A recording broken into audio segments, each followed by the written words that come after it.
Good evening, and welcome to the regular meeting of the Board of Education for September 28th, 2020.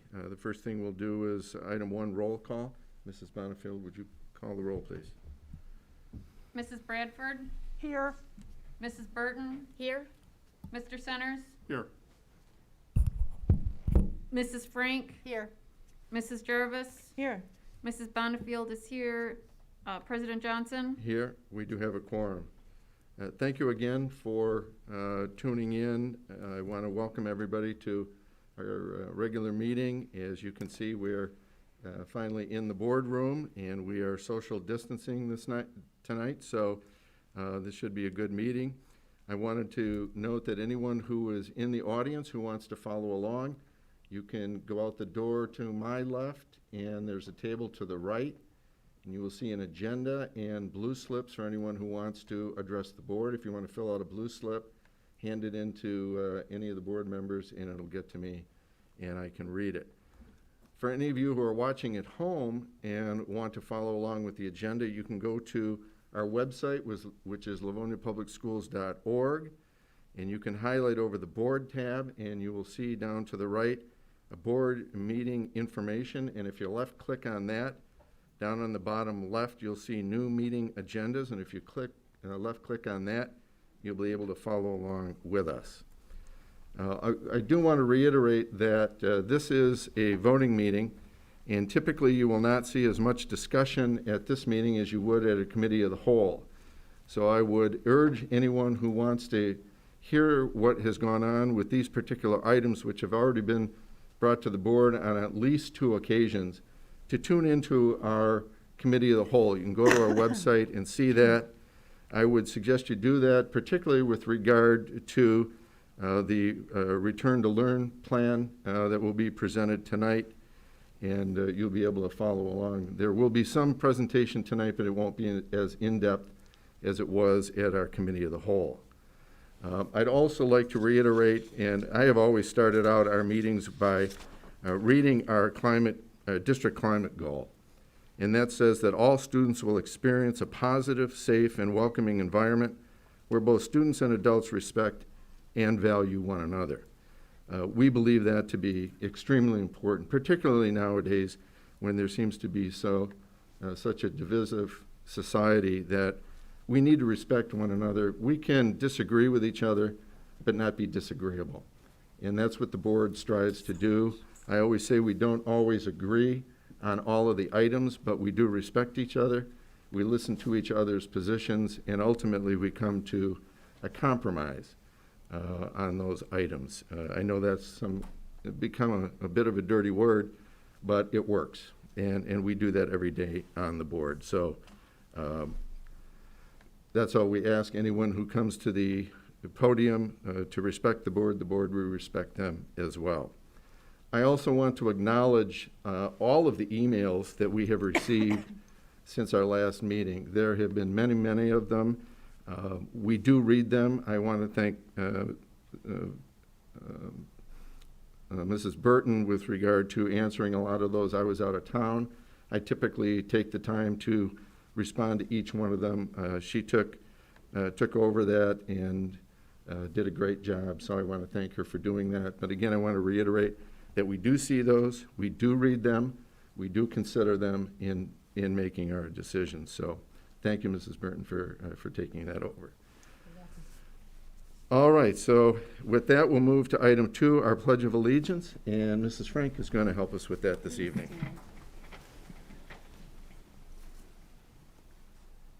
I pledge allegiance to the flag of the United States of America and to the republic for which it stands, one nation, under God, indivisible, with liberty and justice for all.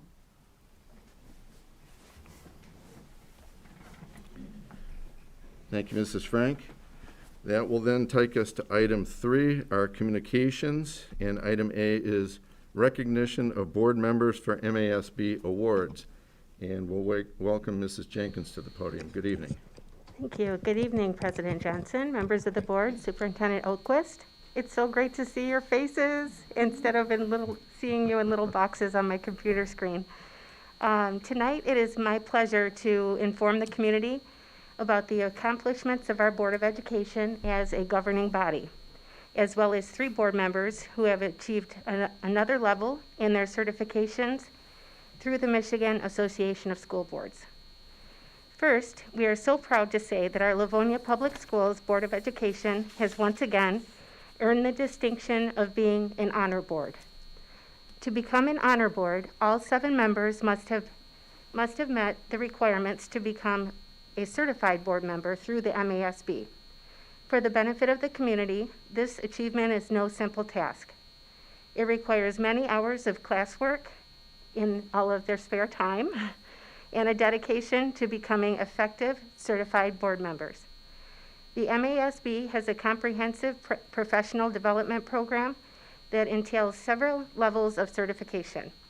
Our board is just one of 6 school boards in the entire state of Michigan to receive this designation this year. And this is the 3rd consecutive year our board has been named an honor board. To mark the occasion, we have prepared certificates for each of you. And the certificate reads, Livonia Public Schools Certificate of Recognition, Livonia Public Schools Board of Education Trustee, and then I have each of their names, is honored for your commitment and dedication in achieving with your board colleagues the MASB Honor Board status. Dated September 28, 2020, and signed by Superintendent Andrea Oquist. And President Johnson, if I may, I've got a certificate for each board member. Thank you. Go ahead. Thank you.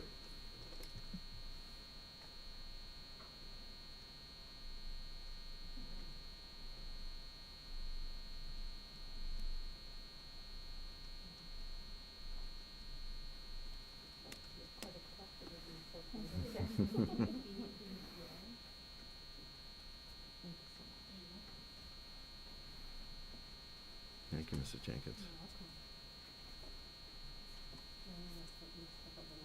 Thank you.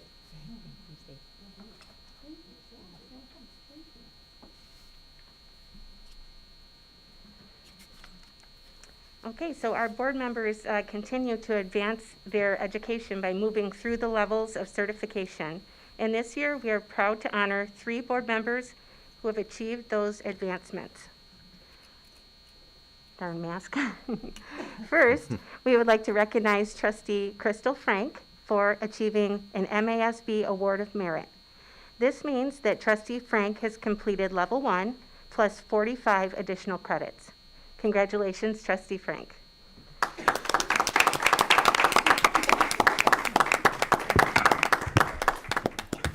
Okay, thank you.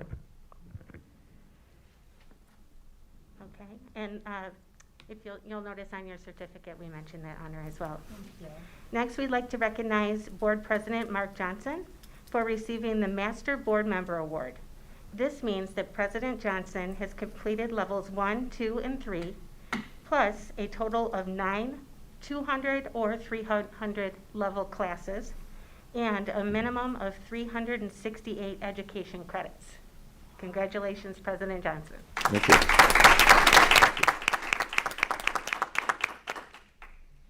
And last but not least, Vice President Colleen Burton has earned the Master Diamond Award for completing levels 1, 2, 3, and 4, plus a total of 14 200 or 300 level classes, and a minimum of 528 education credits. Wow. Congratulations. And now with that, I'd like to turn it over to Superintendent Oquist, who also has a few words of congratulations. Thank you, Mrs. Jenkins. And really, we wanted to recognize and acknowledge the efforts of each and every one of our board members to achieve this honor, and knowing that there are well over 500 school districts in Michigan, to be one of 6 in the entire state whose entire board, every member, has committed to this additional professional development, your own growth, and most of the time, if not all of the time, I know these classes take place in the evenings, on the weekends, and just the other day when we asked how many of you were going to sign up to attend the General Assembly of the annual conference that's coming up in November each and every one of you indicated that you would be attending and representing Livonia Public Schools. So it certainly is reflective of the work that you do each and every day, the deliberations that you make, the focus you have with regard to your fiscal stewardship, your commitment to student achievement, and your work to really secure the resources and to be the advocates that you are for the students and staff entrusted to us. So we are grateful that on top of this volunteer position, you also give so much time above and beyond. So thank you and congratulations. Thank you. Thank you, Mrs. Jenkins. Thank you, Mrs. Oquist, for those kind words. That'll now take us to item 3B, district update from our superintendent and Mrs. Oquist. Yes, I should have left my microphone on. Well, we are in the start of the school year, and I'd like to share some very exciting news with you and with our school community. It is my pleasure to inform you that Webster Elementary School in Livonia Public Schools has been recognized as an exemplary, high-performing school, National Blue Ribbon School for 2020.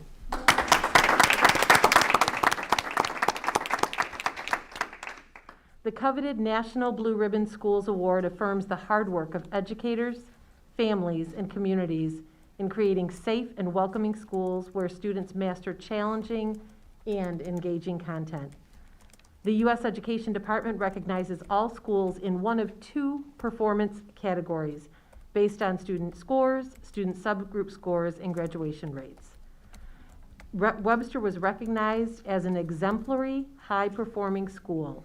They are among our state's highest performing schools as measured by state assessments or nationally normed tests. The 2020 National Blue Ribbon Award Ceremony will be held virtually November 12th and 13th. We will look forward to celebrating them here at this board meeting in October. They will receive their plaque and flag, which will fly proudly over Webster Elementary very soon. So congratulations to Webster Elementary, Principal Boca, and the entire staff, the student body, and the parent community. We truly look forward to recognizing you formally next month. We have some exciting news. As with many entities and organizations, we have found ways to do more and more things virtually, remotely, and have access for our parents, for our students, for our staff. So you may all be familiar with the annual parent packet pickup or student packet pickup. So normally that's a process that takes many, many weeks for our staff and our administration to cultivate written documents, print them out, usually utilize our wonderful PTA volunteers to help stuff hundreds or thousands of packets and have them picked up. Parents review all of that paperwork, send it back in the envelope, and then someone takes the time to go through each and every one and then uploads the information into the computer. Thanks to the leadership of Mr. Willenberg and many of our talented staff in the IT department, our secretaries in the schools, and our team here, this information is now available completely online.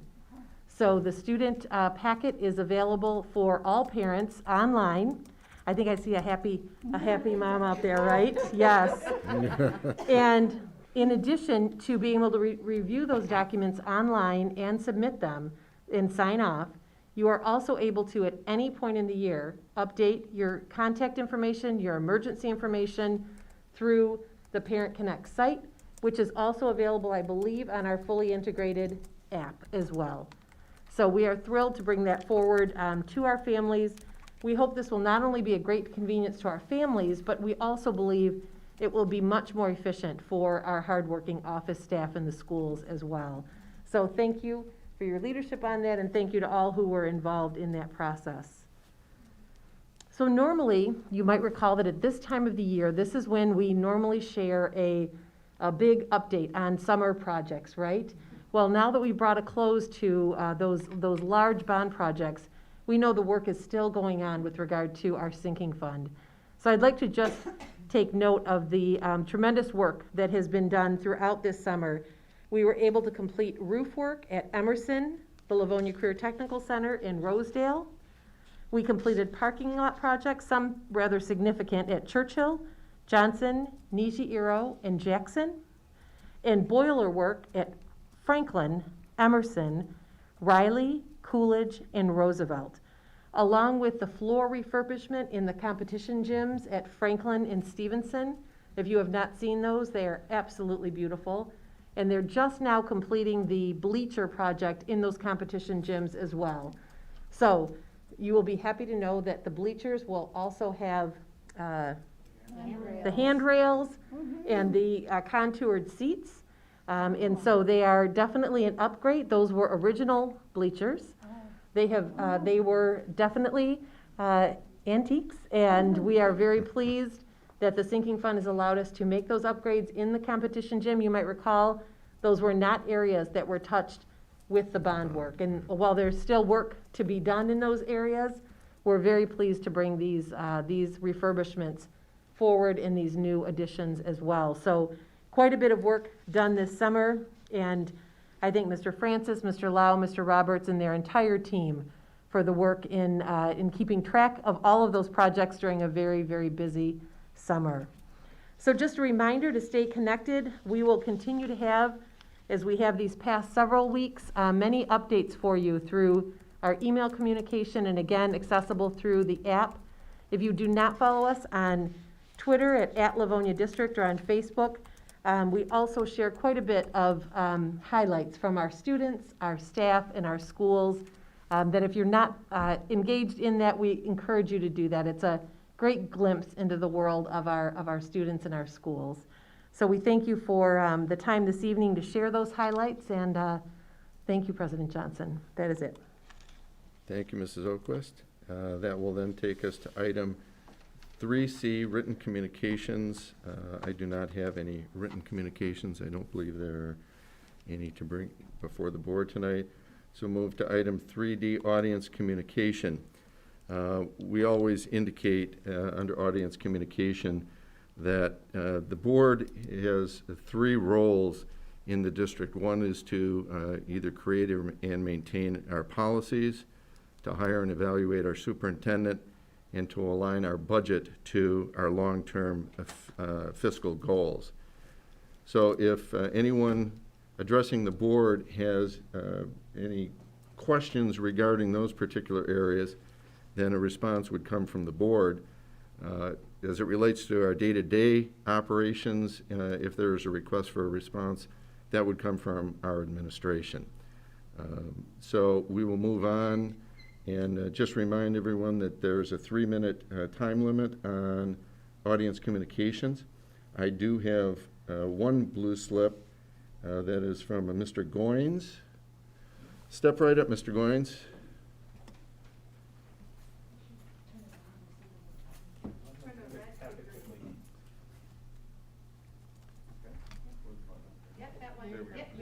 Good evening. Thanks for coming. Good evening. Thank you for having me here, or allowing me to have a few moments.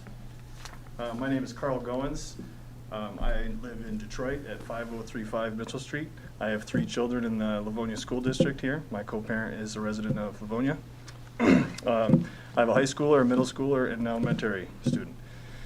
We are working through this time of remote learning and the challenges that come with that. I'd say we're getting the hang of it at this point. Still a lot of bumps in the road, but looking at the possibility of returning to school in this current setup as remote, we had planned for returning to a safe environment.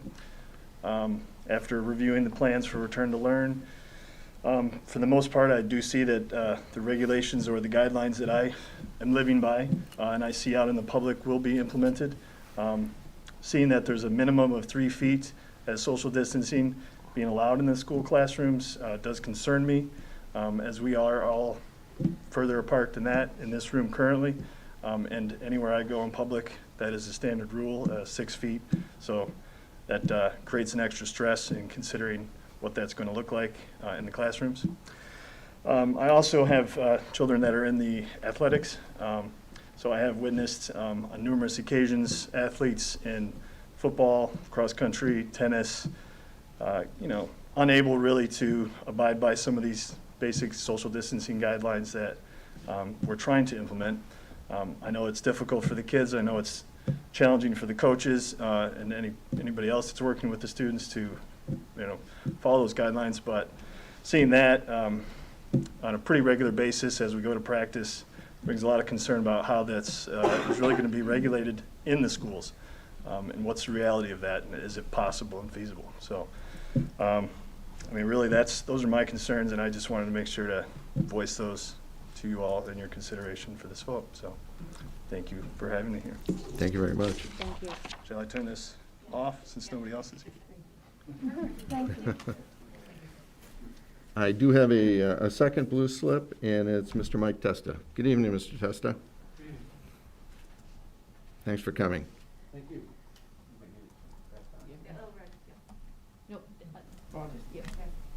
You kind of just touch it. There you go. Okay, thank you. So I'm here tonight as the PTA Council Advocacy Chair, and I'm happy to share with you that in our September general membership meeting, we unanimously voted to endorse the Wayne County Regional Enhancement Millage. We took this action because we recognize the importance of this millage and the key role it plays in funding of our great schools. Unlike bonds and sinking funds, the enhancement millage can be used as part of the general fund, which allows these funds to be used directly in the classroom, which will benefit our students overall. The PTSA Council encourages our members and the community to support the approval of this ballot proposal. So I thank you for that. Thank you for letting me share that with you. I also wanted to plug a candidate forum that we're hosting on Wednesday evening with all 6 candidates have confirmed, so thank you very much. We'll be recording it on Zoom and posting it online on Thursday. You'll be able to find the link from the PTSA Council website. It will likely be a YouTube channel, but for members out in the community that want to learn about the candidates and get informed, this will be an opportunity. We received 40 questions from the community, so we appreciate those submissions. Thank you very much. Thank you for coming, Mr. Testa. All right, I do not have any other blue slips, so we will move on with our agenda. Item 3E, response to prior audience communication, and I don't believe that we have any of those for this evening's meeting. So that'll move on to item 4, our consent agenda. And may I have a motion, please? President Johnson, Mrs. Jarvis. move that the Board of Education of the Livonia Public Schools School District approve the following consent agenda items as recommended by the superintendent. 5A, minutes of the regular meeting of August 17th, 2020. 7B, approval to purchase bulk salt. 7C, approval of waste removal contract extension. 7D, approval to purchase pizza for school meal program. 7E, approval to purchase dairy products for school meal program. Support. We have a motion by Mrs. Jarvis, supported by Mr. Centers. Are there any questions or comments regarding this item? Seeing none, we have a motion to accept the consent agenda. Mrs. Bonnefield, would you take the roll, please? Mrs. Jarvis. Yes. Mr. Centers. Yes. Mrs. Bradford. Yes. Mrs. Burton. Yes. Mrs. Frank. Yes. Mrs. Benefield says yes. President Johnson. Yes. Motion carries. Thank you. That takes us to item 6. Item 5 was included in the consent agenda. Item 6A, approval to extend COVID-19 continuity of learning plan. May I have a motion, please? President Johnson, Mrs. Burton.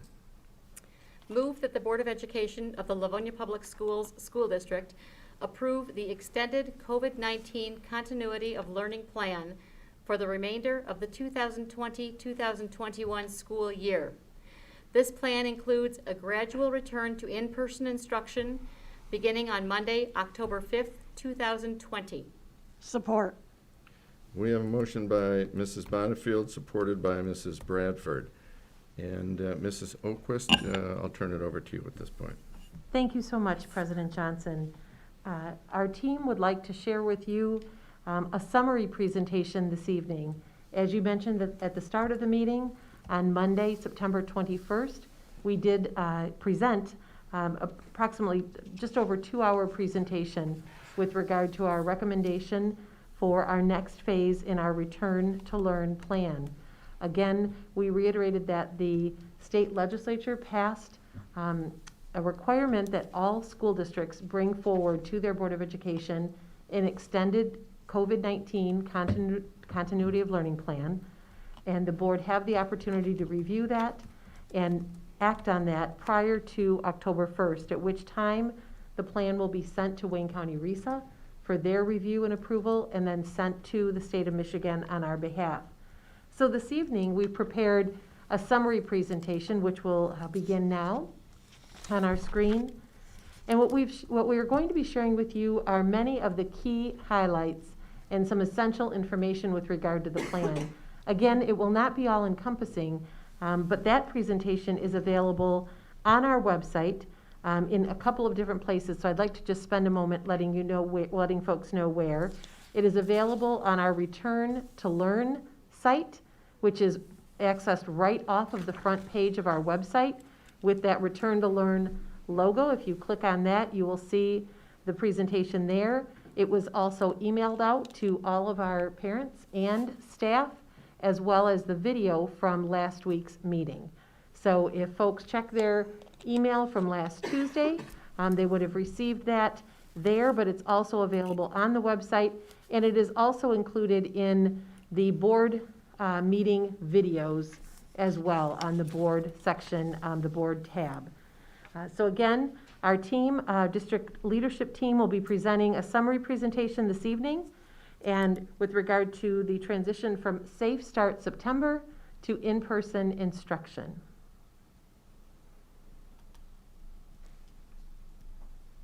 So as a reminder, we brought to the board a recommendation that parents have 2 options for returning to learn this fall. The first was Safe Start September, followed by an in-person opportunity for learning for our students. We move forward with Safe Start September following the August 10th vote of the Board of Education, and we are now moving forward with the second phase as outlined initially in that August 10th presentation and then most recently last week. The other option for our families was a full-time, long-term virtual option. So for those families who wanted to remain in a remote learning format for the course of the year, they had the option to choose Livonia Virtual, which we started this year to be sure parents had that option available to them. So we're going to spend some time this evening sharing where we were and where we are headed now with regard to specific protocols, strict mitigation measures, and our plan for transition of students beginning October 5th. So at this time, I'm going to turn it over to Mrs. Smith, our Director of Finance, who's going to share just a brief review of the information we shared last week with regard to the metrics for our community. Great. Thank you, Ms. Oquist. As shared last week, we have 4 main sources of information, or where we go for the metrics related to COVID. The first one would be the Wayne County Health Department reports that we get, again, on a weekly basis. And last week, we went over the 6 different metrics that they report out to us. Next, we refer to the City of Livonia situation reports for happenings around the city. We also turn to the Michigan data portal, where they have a variety of different information available on their website, so you can follow cases, trends, and history and whatnot.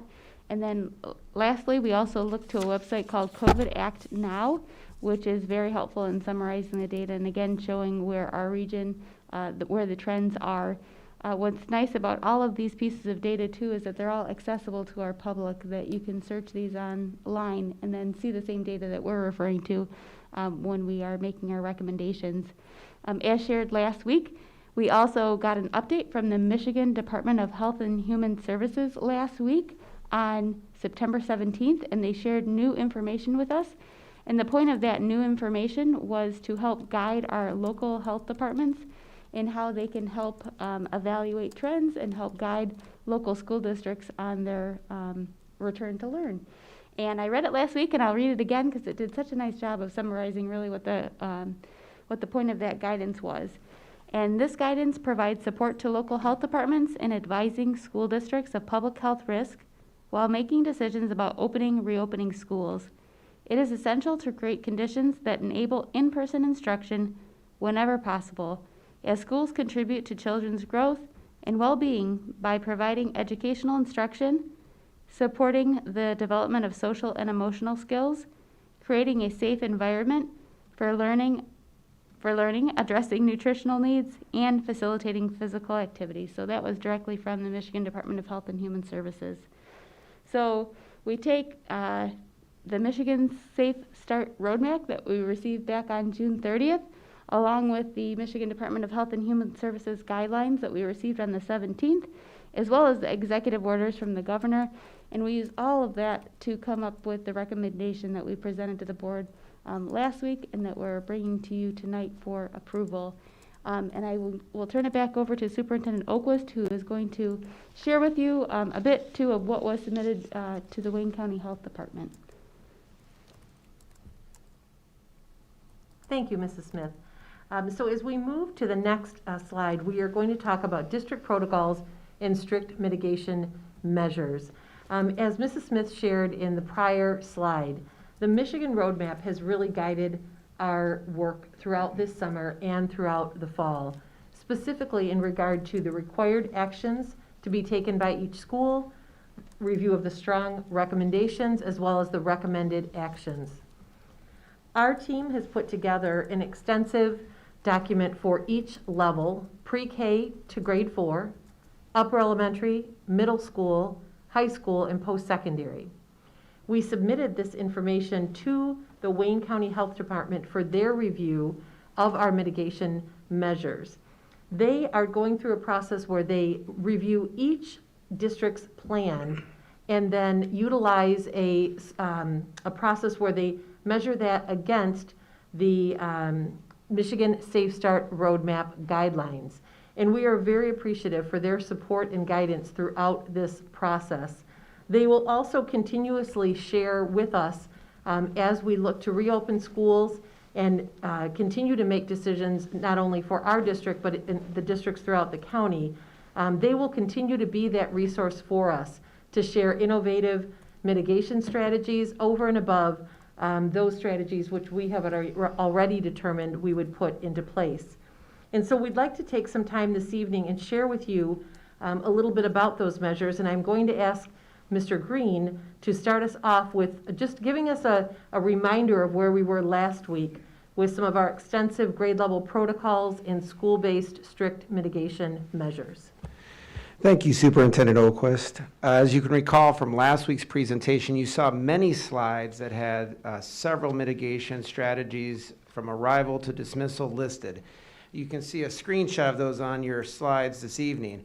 Those mitigation strategies were developed by our Return to Learn committee and then last week shared with you. Our work didn't end there. Those are going to be posted on our website, and we're going to be reviewing those all week. We reviewed them all week last week with principals, and this week they're educating their staff on these same mitigation strategies. And hopefully tomorrow they'll be starting to advertise those to their families. They already have many creative ideas in mind, from emails to sharing these documents and also videos. So this week, if you think about it, last week was we were educating our principals and our staff. We're continuing that process this week on these mitigation strategies. And then for the remainder of this week, we are going to go around and now start to educate our families on these various strategies and, of course, receive that feedback. So again, we're looking forward to this process continuing, and then as you'll see later in the slideshow, with our gradual transition of students back into our schools so we can work on those same strategies with them.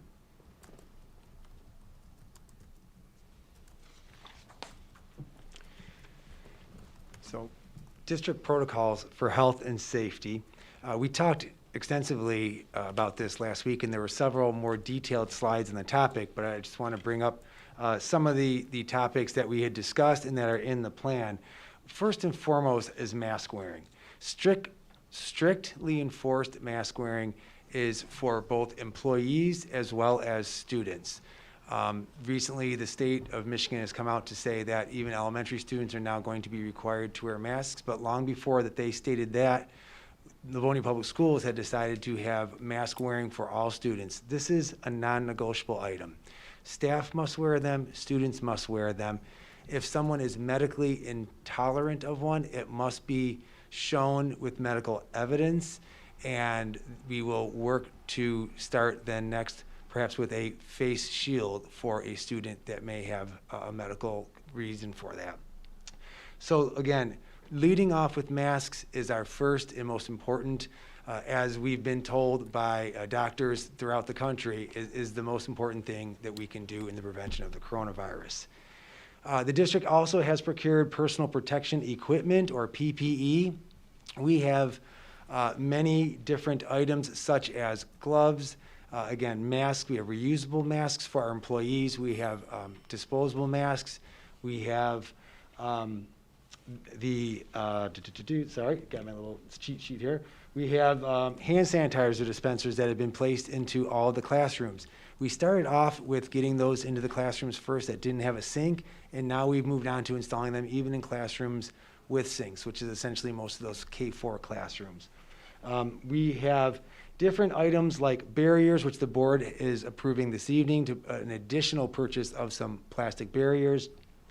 We have different cleaning protocols that are different from the past, meaning we are disinfecting items. We have white buckets and spray bottles with EPA-approved disinfectant in classrooms and offices throughout the building.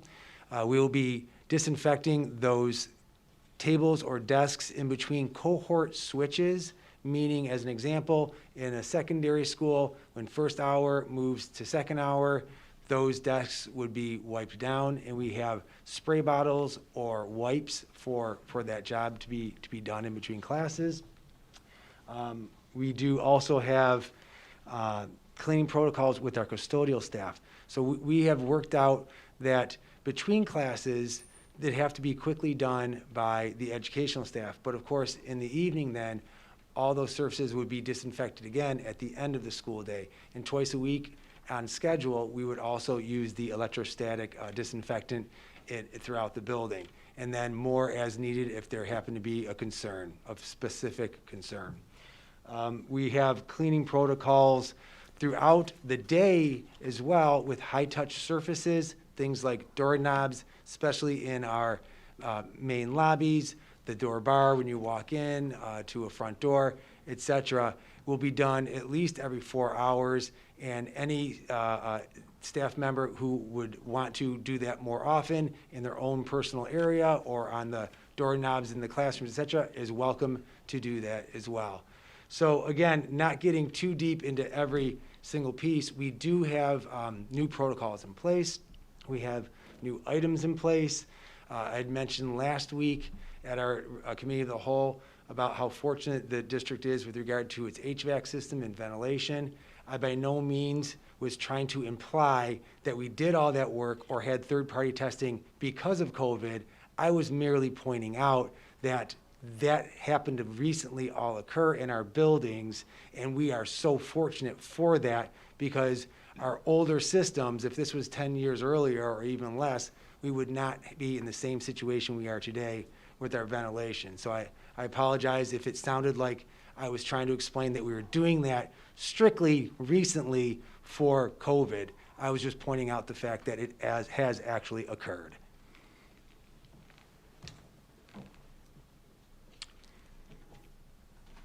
So the transportation department it is going to look a little different this year as well. On the bus, students will be required to wear a mask. That is a requirement of the Michigan roadmap. In addition, hand sanitizer has been installed on all the buses, and students are also required to use that before they enter the bus.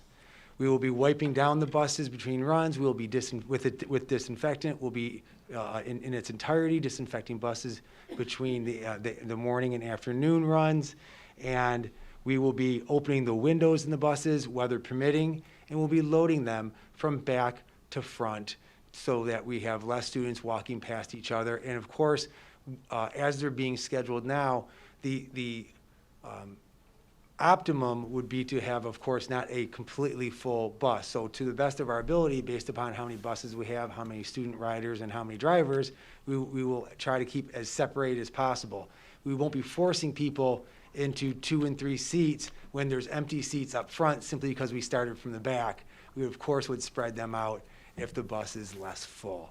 And for our kindergarten families, we still will be having those kindergartners up front per our regular procedures. Any sick student or staff member for that matter will follow the district protocol in consultation with the Wayne County Health Department. And as far as district visitors or volunteers, visitors and volunteers are going to be prohibited unless it's a student emergency. So if a parent has something that they must come to the building for, such as an IEP meeting for their child, of course, that's in a prearranged meeting. We'll be expecting you and welcome you in. Please bring your face mask. If you did not remember one, we will provide you one at the door. We do know that we're going to have meetings like this, and for those, it is important, it is the law to have that IEP completed. But if you're coming just to simply drop something off, we've asked our buildings to set up a system in their vestibule to have a touchless drop-off. So if it's something simple, you can drop it off, and we'll come out into the vestibule and grab it once you're gone. So we're going to take those precautions and ask our families, please please understand that you may not be let into the building as you were in the past, based upon the reason that you're here for our visit. There will be no school assemblies or field trips while we're in phase 4, and items such as PTA events and all school activities will not be taking place at this time. District safety drill protocols. As usual, we will be holding our fire drills, tornado drills, and lockdown drills as they are still required. They simply won't look just like they did in the past. These will be teachable moments. We may take a class down and show them where they might be sheltering during a tornado drill, but wouldn't actually send all the students into a small room to practice it physically. So these will look differently, but still be accomplished per requirements. And for mobile devices, district Chromebooks, etc., a couple of points here. One, as far as cleaning them, if they were shared between students, whether that's a traditional computer lab with the mouse and keyboard, or whether it's a mobile device. Those are items that are easily disinfected. We simply will have to spray a cloth and wipe them down, or use one of our disinfectant wipes and wipe down the keyboard and screen. That is appropriate, that is safe, as long as we're not drowning the technology in liquid. With regard to using mobile devices or laptops, etc., we will be asking the students who we've passed out Chromebooks to through the spring and over the summer and early fall to bring those to school, use them on a daily basis. So if you've got a Chromebook, bring it, please. Remember to charge it at night. Make sure you have it all set to go. Bring that cord with you, and you'll use that during the day. Families, if you want to have your child bring your own family device, you can do that as well. Please, again, charge that up. Make sure it's ready to go. And students who don't have either of those, we will give you a mobile device when appropriate and when needed for use in our schools.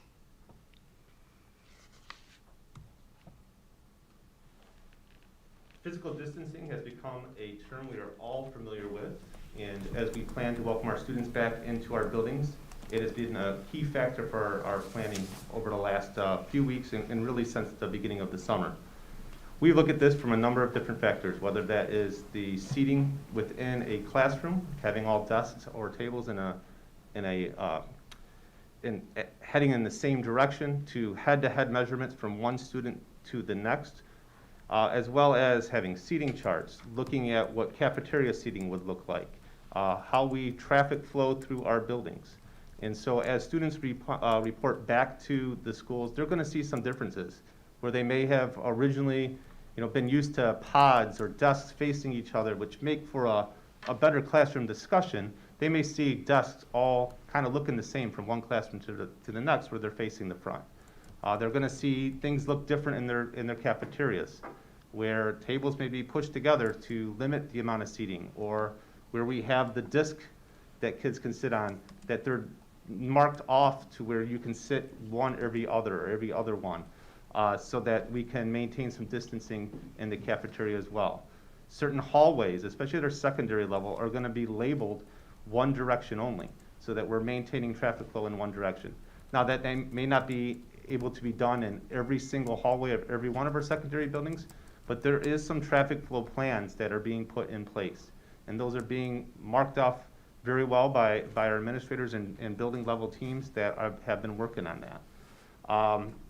As well as establishing some guidelines for the use of the personal lockers that surround our halls and our restrooms, and when would be the most appropriate time, and how to ask to go use the bathroom during class time as opposed to during passing time, when many kids can end up congregating in one particular area.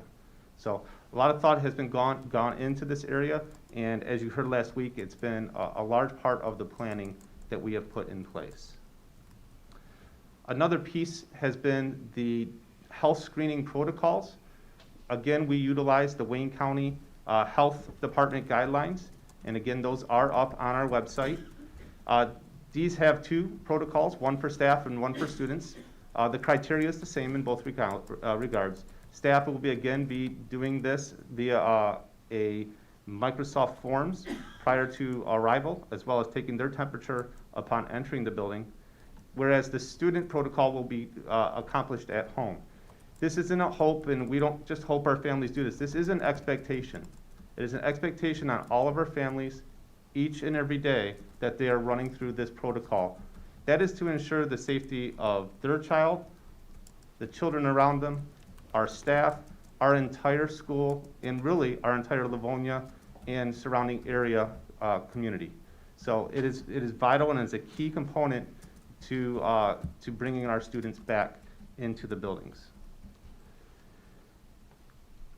Should a student at school feel ill and have COVID-related symptoms, we have wellness rooms designated at each of our buildings. These are separate again from our clinics. Think of our clinics as our bumps, bruises, small cuts, slivers, those type of things where the kids would go down to. These are more of the COVID-related symptoms. Child has nausea, feels like vomiting, those have the fever, those type of symptoms. We'll have a designated area called the wellness room, and students would report to that. That would be monitored by a staff member as well. If your child ends up in a wellness room, they will be sent home, and our expectation would be for you to come pick them up as soon as possible. If you are sent home, and Dan, I'll have you flip to the next slide, you'll be sent home with a parent information sheet. This sheet, I know it's tough to read here, but it will be up on our website as well would be sent home with you if your child goes to the wellness room. It talks about the different scenarios that could take place. One, you could have gone and got tested. At any point, whether you've been in the wellness room or not, if you are pending a COVID test, staff or student, stay home. Let's wait and find out what the results of that test are before you come on site to any of our buildings. It will walk you through if you have a positive test and what that criteria would be, if it is a negative test, if you've had close contact with somebody who is positive, as well as you can see that QR code there. That QR code will take you to the Wayne County Health Department website, and that is a link essentially to get you to where all the testing sites are around. So you plug in your zip code, and it brings up a large list of the different testing sites. I believe in some cases it even has their hours and contact information, so you can contact them, find out if they're accepting people to come in and test, how long it takes to get the test results back, and whatnot. So it's a very valuable resource. And then lastly, if we do have a COVID case, we will be contacting the Wayne County Health Department, and we'll be working with them. If it's a staff member, I myself, Keith McDowell, Director of HR, will be handling that case. If it is a student, Dr. Terriall, the Director of Student Services, will be handling any case involving a student. That could include working with them through contact tracing, in which case you will have individual communication. And if it's a general, we've had a case at XYZ school, we will notify both the staff and student and parent community that there was a case or is an active case in that community. However, if it is somebody that is deemed a close contact, we will have a different notification to you, and that will be direct and personal to you. If you don't get one of those, then you are not a close contact.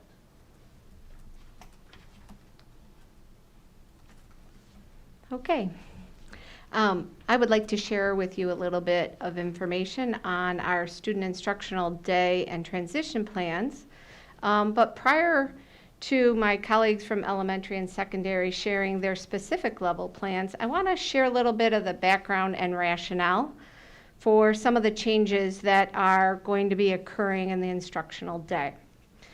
This summer, as you recall, we had several subgroup task force groups of parents, teachers, staff, planning exactly for this, for return to learn. And as we worked through the spring and the summer, one of the things that groups thought was an imperative part of this plan was having students and staff having one foot in the remote world and a foot in the in-person world. That planning for a year where we weren't sure exactly how much we'd be open and closed, that we would want to be prepared for that eventuality.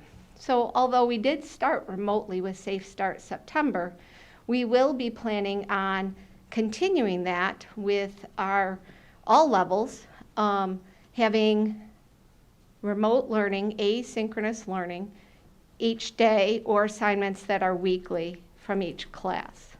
So that way then students are continuing to use their Google Classroom, and teachers can use that to post assignments and collect assignments with their students. A second piece that came out of that was planning for a block schedule for our secondary schools. So our secondary schools previous to this year have not been in a block. We've had 6 classes a day. But one of the thinking in recommending a block schedule was that it would limit the number of times students would change classes, so the number of times they would mix and remix and be in the hallways with others. It would limit the number of times a classroom would need to be cleaned between classes. With only 3 100-minute blocks, classes would need to be cleaned twice between the first and second hour, second and third hour, and then cleaned at the end of the day by our staff. This also would give students the additional time with their teacher while they did some of their work, and get that additional support in a block. That's one of the positives of being in a block, is that students may do some of their independent work, but their teacher would be there to support that work, and answer questions and support them. And then connected to that, we had conversation where we wanted to make sure that, so now we are going to shorten the student day. So all of our schedules have been shortened for in-person amount of time based on the need to have students do remote work every day. But there would be a requirement that they would have the same amount of learning within a day, but that would also then give teachers some additional collaboration time within their schedule. And so students leaving a little bit early from each one of our levels then provides teachers some time as a school or as a grade level or as a course to do some of the planning and supporting each other with some of the remote and asynchronous requirements that they would be providing their students. In having that conversation, the subgroup also talked about that they wanted to have a block of time that would be uninterrupted by student activities. And it was recommended by the group that the middle school and the high school schedules would flip the start times so that our high schools could have their collaboration time before school with the large number of activities and athletics that would occur after school, and middle school would have their large block of collaboration time after school. So those are some of the rationales for some of the schedule changes you're going to see as Mr. Green and Mr. Willenberg share their transition plans.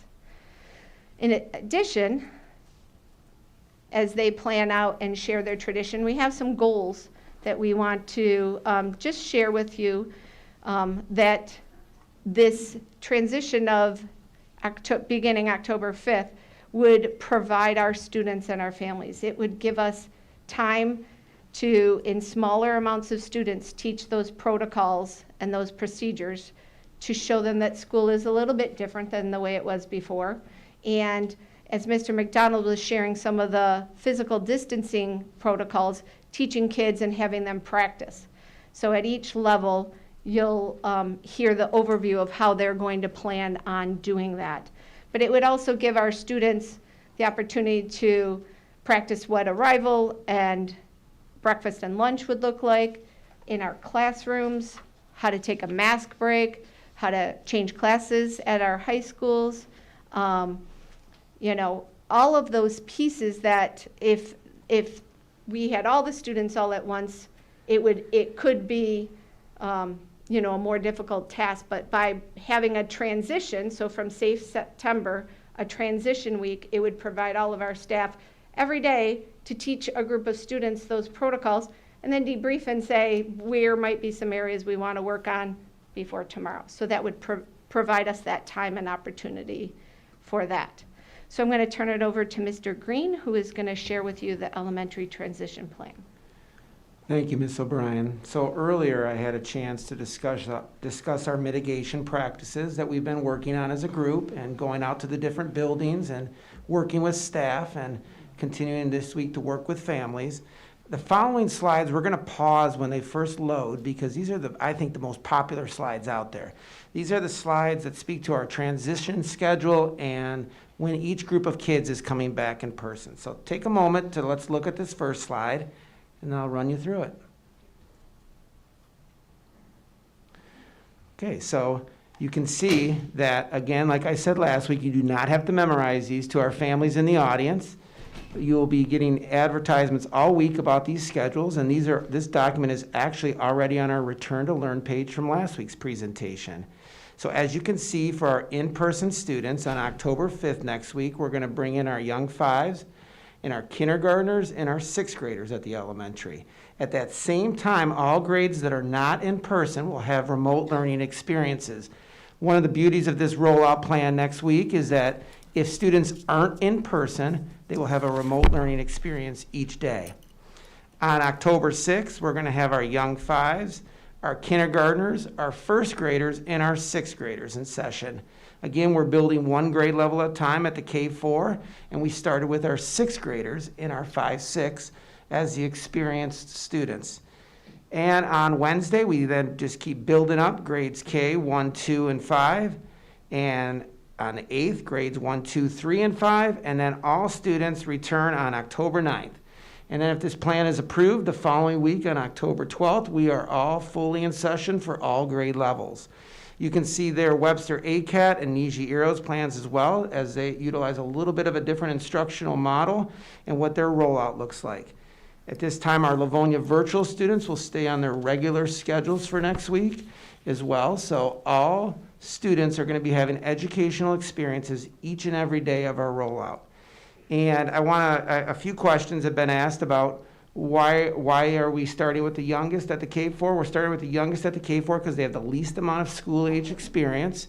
And having, like Ms. O'Brien said, one of those grades in each day and building, we feel we can effectively accomplish all those transition processes that were displayed on the previous page.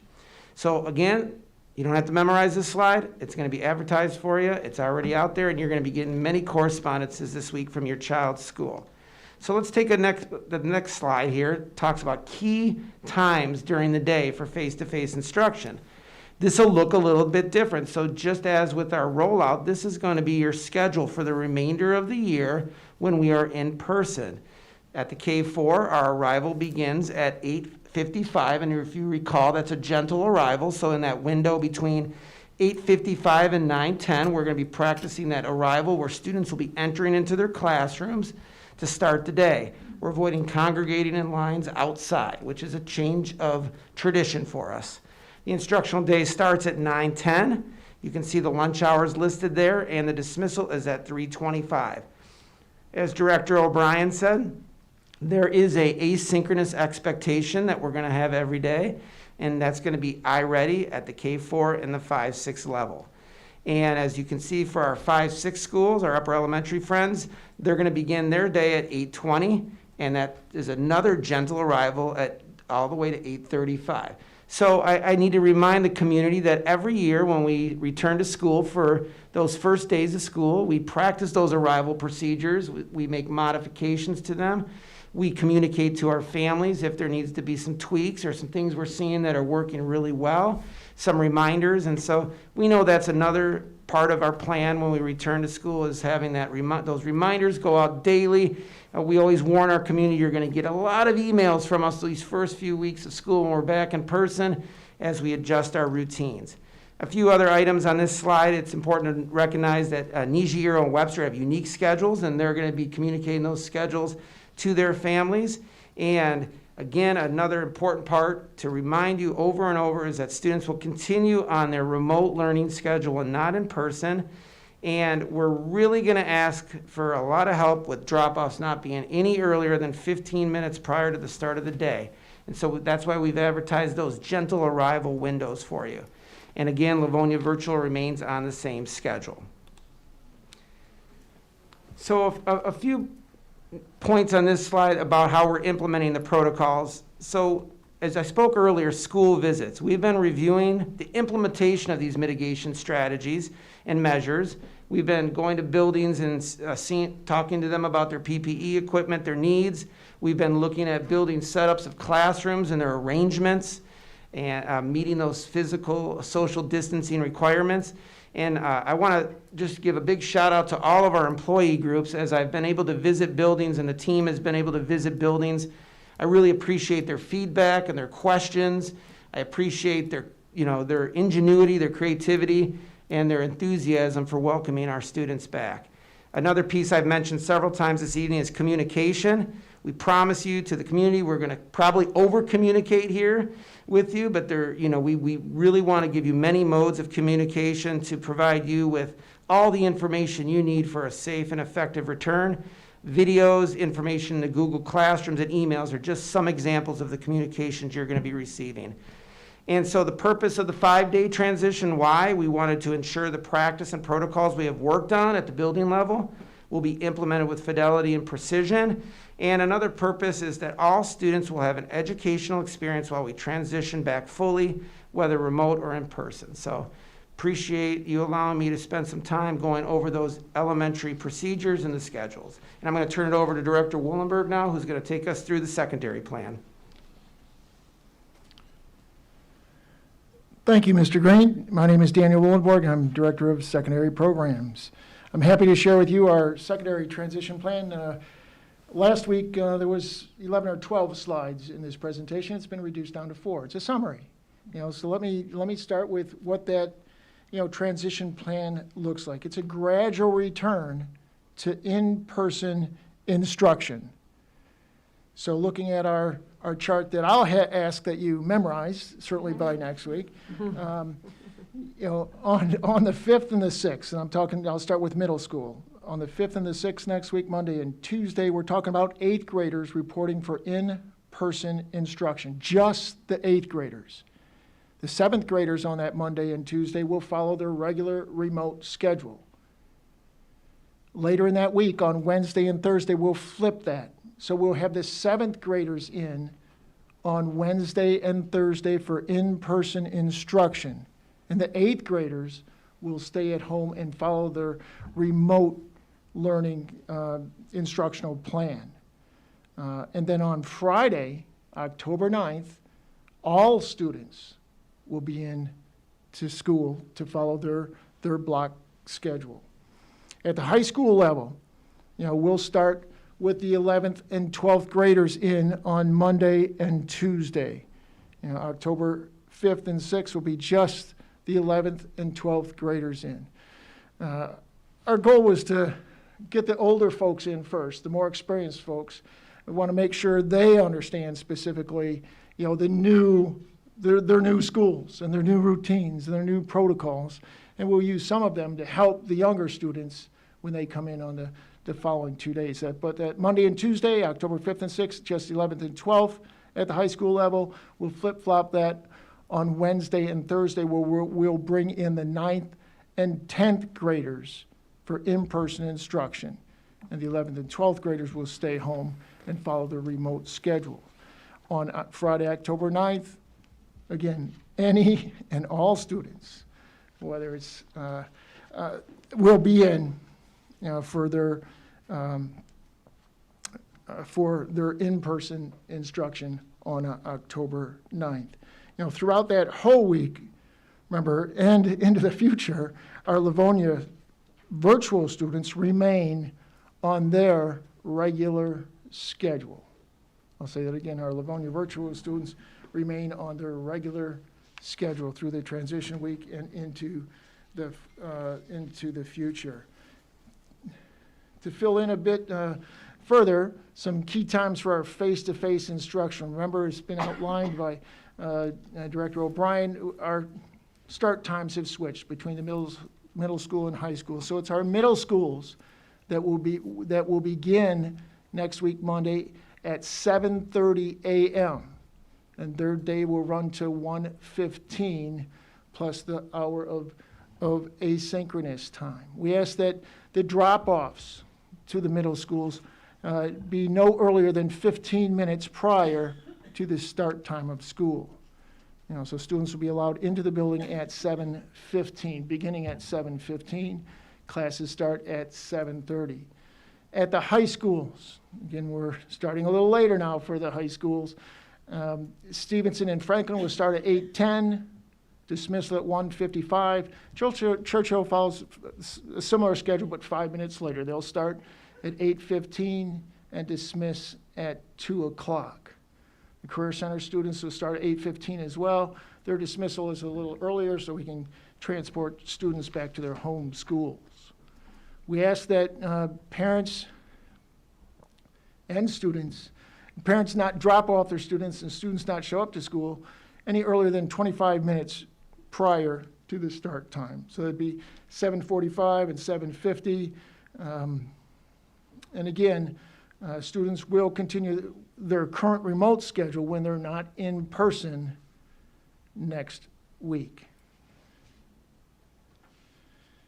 I want to emphasize, throughout this last week, after our meeting last week, Monday, it's been a busy week to make sure everybody's caught up on the details of our plan and can work with it, have practiced it, have followed the protocols, and have questioned it and refined it. And so there's been an extensive review with the administrative staff. The administrative staff have had meetings with their own staffs to go over the details of that return to learn plan. We've had cabinet level visitations, and I appreciate my colleagues helping me out on that, to visit each of the secondary schools to review their arrival and dismissal of students, to review the traffic flow during passing time, to look in many classrooms to see the spacing, for the number of students to look at the cafeterias and the flow of students and the spacing of students in the cafeteria. So all those things, have had another set of eyes to review with the school administrative staff. There has been ongoing and continuing communication between the district and the schools. We've had several board members join us at the schools to walk around and look in the classrooms and review the procedures and protocols during lunch and passing time and the like. And those communications, parents will receive several more communications this week on the plan for next week. And each of the secondary schools are offering a walkthrough or where it's an informal walkthrough of the school. So particularly those youngest students, the 7th graders and the 9th graders, have an opportunity to walk their school before school starts in person next week on the 5th. Most of those dates are this Thursday, October 1st. I think Holmes is also running it on Wednesday. So you should have those notices from your schools already. October 2nd, that's this Friday, is a planning and transition day. And we've set that aside for staff members to make final preparation for students' return to in-person instruction. There will be no synchronous instruction for any and all students on Friday, October 2nd. It will just be asynchronous on that day, and we'll be ready to go with our older students on that gradual reentry plan beginning on Monday, October 5th.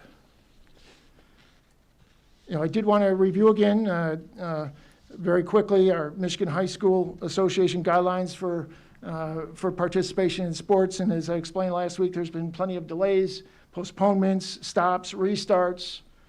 But we have been involved. Many of our teams have been involved in conditioning, following the screening protocols, the distancing, trying to follow the distancing protocols, wearing of masks, since late June. They've been at it most of the summer. And there's been different directives from the Michigan High School Athletic Association and the governor's executive orders, particularly in early September, put football back in action and allowed indoor practices and competition for girls volleyball and for girls swim and dive. Some of those mitigation factors from the Michigan High School Athletic Association include, no scrimmages, limit multi-team competitions. So instead of volleyball going to an invitational, maybe where there's 16 different schools, the limit now is 4. Masks are to be worn on the sidelines in competitions and on the field by participants and coaches. There are limited exceptions. For instance, girls, when they're swimming, don't need to wear their mask, and cross country, when they're running, in competing in their events, they don't have to wear their masks.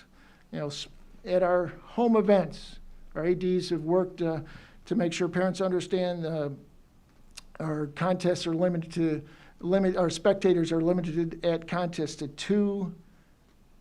two spectators per participant. 2 spectators per participant. There's no concessions offered at our contests. And per the guidelines of the Michigan High School Athletic Association, our marching band and pom-pom are not allowed to perform at football games, but other performance opportunities are being planned for those groups. There's my summary version of what's going on at the secondary schools. I'll direct it next to Dr. Terrio to share her updates. Thank you very much. Good evening. I appreciate all of the information presented this evening by my colleagues, as all of the mitigating measures apply to all special education programs as well. As we discussed last week, special education full-time resource programs and our county programs have been back in school since September 14th. As you know, they have been attending for a 2-hour block in the morning, 50% of the class, and 2-hour block in the afternoon with the remainder of the class. The reason why we wanted our special education students back as of September 14th was for a variety of reasons. One was to reacclimate our students back to school, since they had not been in school since March. We also wanted to ensure that we provided our parents with training opportunities to learn about asynchronous learning for our students, as well as the learning binders provided to all of our students that have educational information regarding their synchronous as well as their asynchronous learning. It has student passwords for all of the Google Classrooms and any other type of educational platform that our special education students are using. Also at this time, our special education staff have been providing IEPs, both virtually and some in person, for our students. We've also provided evaluations for eligibility for special education, as well as evaluations on IEP goals and objectives, so that we could update our student progress for parent information, as well as to update IEPs. And we also provided teaching opportunities for our students in small groups with no other students in the building to teach them the new protocols, wearing face masks, personal hygiene, and hallway procedures, for example. After hearing feedback from a variety of individuals regarding returning students, special education students, to full-time instruction as of October 5th, we are now modeling our special education return after the general education plan. So our return is for a full day, but it will be based on grade level or the student and the district that they attend. So for example, at the Franklin Transition Program, as Director Willenborg said, we will have our juniors and our seniors attend school on Monday and Tuesday. Our freshmen and our sophomores attend on Wednesday and Thursday. And then all students will transition back to school as of Friday. So at our post-high school levels, where there are no grade levels, those students are being divided up by districts, by their resident district. So approximately 50% of the students will attend on Monday and Tuesday, and the other 50% will attend full days Wednesday and Thursday. And then again, as in general education, all students return to school all day as of Friday, October 9th.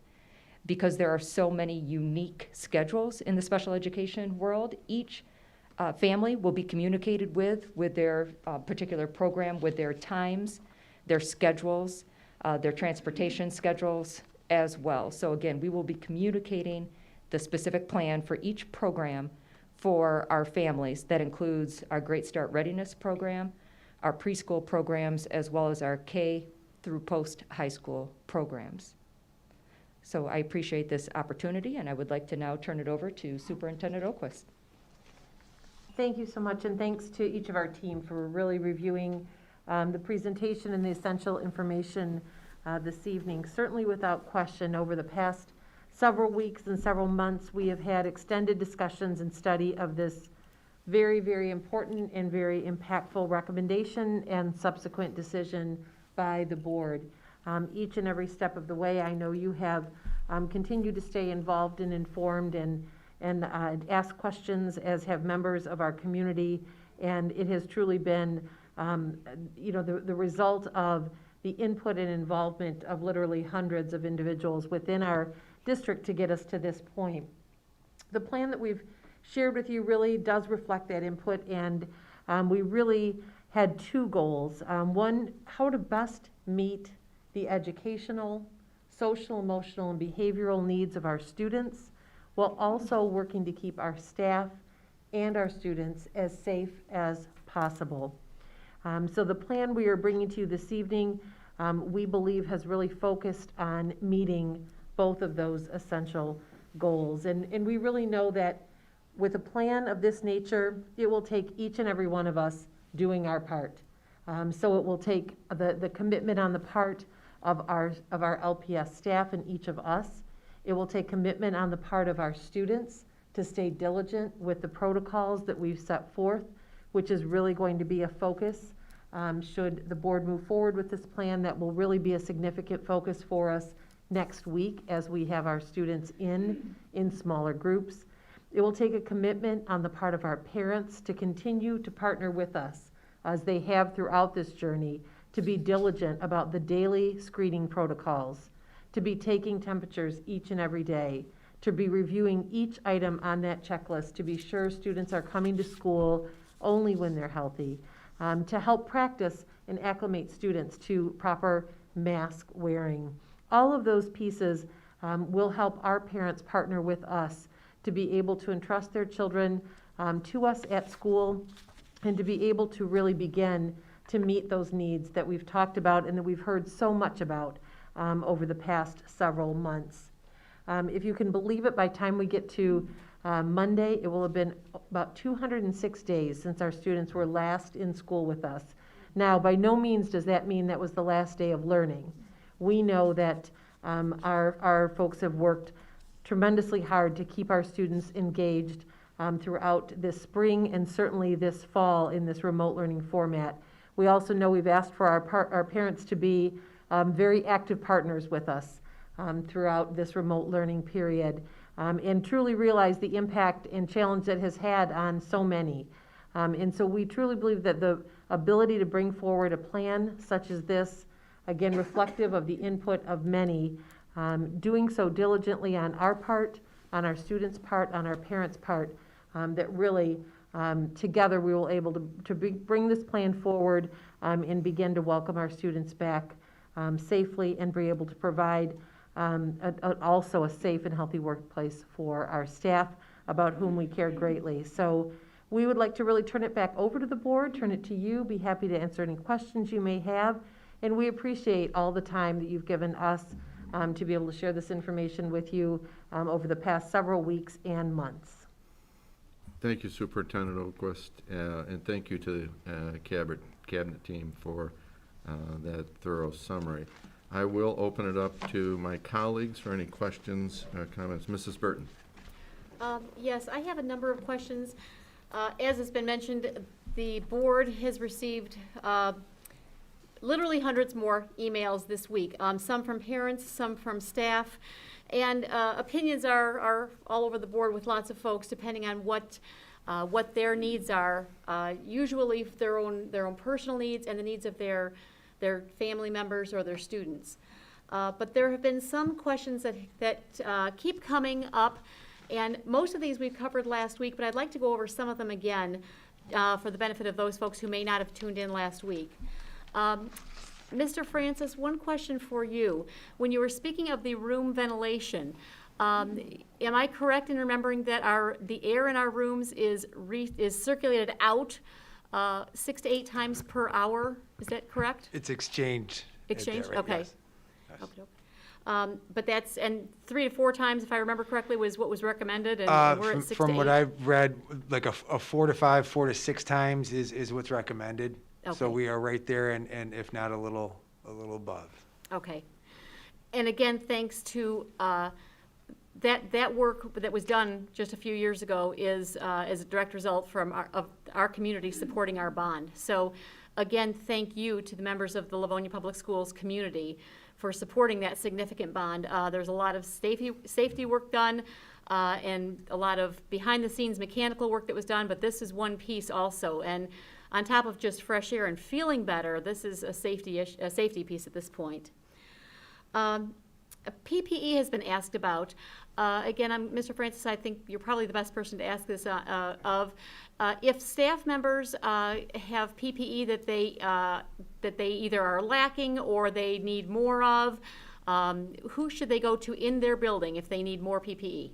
We've put the word out that is to be directed to the building administrator. Now, the building administrator may say, it's in the main office, please talk to this secretary. However, they're delineating that in a high school where there are 4 building administrators in the office. Maybe one of them is shoring that up. Each building may look different as far as the specifics, but we have been notifying building administrators that they are the ones who folks should be coming to, and they need to monitor in conjunction with their building supervisor their stock, and if they're low, to order more. Pardon me. And so if you're an employee at a school, or even you're split between 2 or 3 schools, then you can see any of those building administrators. We're actually putting together a document that I'd like to send out tomorrow to have a little bit more clarity on that.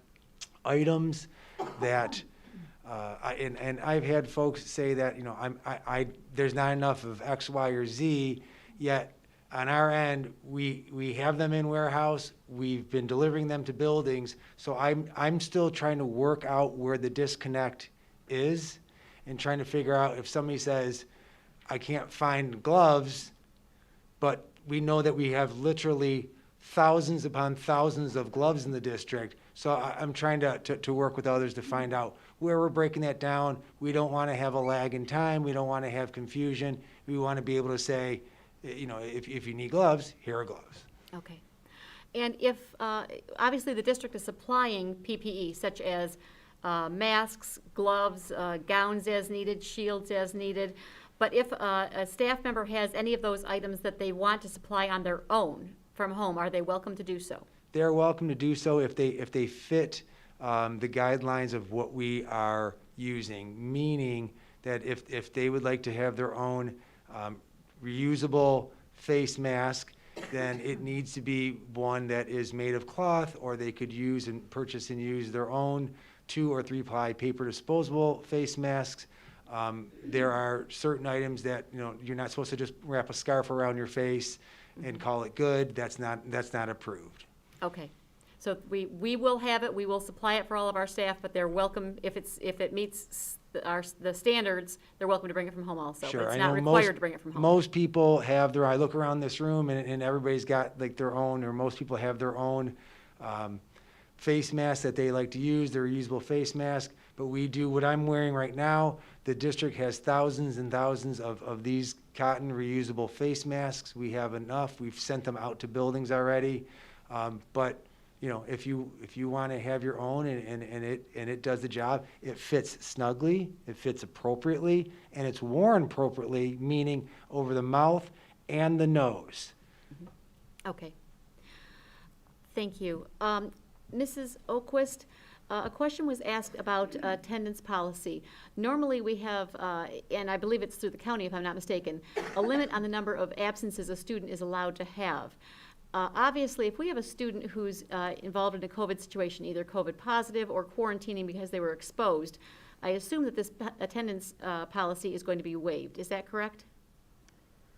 So those would be marked as such in our attendance practice, in our attendance policy.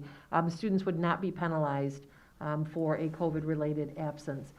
Indeed, there are specific guidelines both in the Wayne County scenarios and in the parent information sheet that we shared this evening that will be clear about how many days a student must be absent based on either close contact, exhibiting symptoms, a positive COVID test, etc. And so they would not be penalized for that. Once we are notified of an absence, then attendance calls would not go out on a daily basis, so we would mark that for those amount of days in the system, so both the school and the teacher knows how many days the students are to be absent and the day that they can return. Okay. Another question regarding students and masks. Mrs. Oquist, can you please confirm if obviously a teacher needs to be instructing their students to be wearing their mask and to be wearing it appropriately. If that student is being difficult about that, not wearing it or not wearing it appropriately, and the teacher is having difficulty, what is the next line of action? The administrator. Okay. So the administration in each school will assist teachers with that process. So as we said last week, this is one of the most important mitigation measures that we have. It is a requirement for entry into the school. It's a requirement that the mask be on at all times with the exception of eating, and that it, again, as Mr. Francis said, cover the nose and the mouth. And so we will have very strict enforcement throughout the school, throughout the school grounds with regard to mask wearing. That really is an essential mitigation component to keep our students safe and to keep our staff safe. Okay. So it sounds like similar to any other discipline issue, if the first line is the teacher, but if that's not working well, the administrator is there to back up our teachers on this issue. Absolutely, as is the district. Okay, thank you. One thing that was mentioned too, and I'd like to just reinforce it, is the need for everyone to pitch in if something has been depleted. If a sanitizer station is depleted, if soap is out. It's the same thing in our homes or in our other workplaces. If something runs out, please notify the building manager. We're going to ask in the communication and a remind to say, please email the building supervisor and copy your principal or whoever your administrator is. That way we have two folks that know, and if one doesn't see it or is out, the other has seen it. Okay, great. And we are, just like in any home or other facility, we're counting on everybody to pitch in with this. Complaining to someone at home that something is empty doesn't get it refilled. But letting the proper people know who have the stock and whose job it is to refill it, letting them know promptly to refill it, will probably get that done really quickly. I am really, really excited about this plan. I'm thrilled to pieces to get our kids back in school again. The number one thing that I love about this plan is that there were choices. Our families and our students had a choice whether they wanted to send their children to virtual for a long-term commitment on that, that could be switched either at the trimester level for elementary or the semester for secondary. And our staff had choices.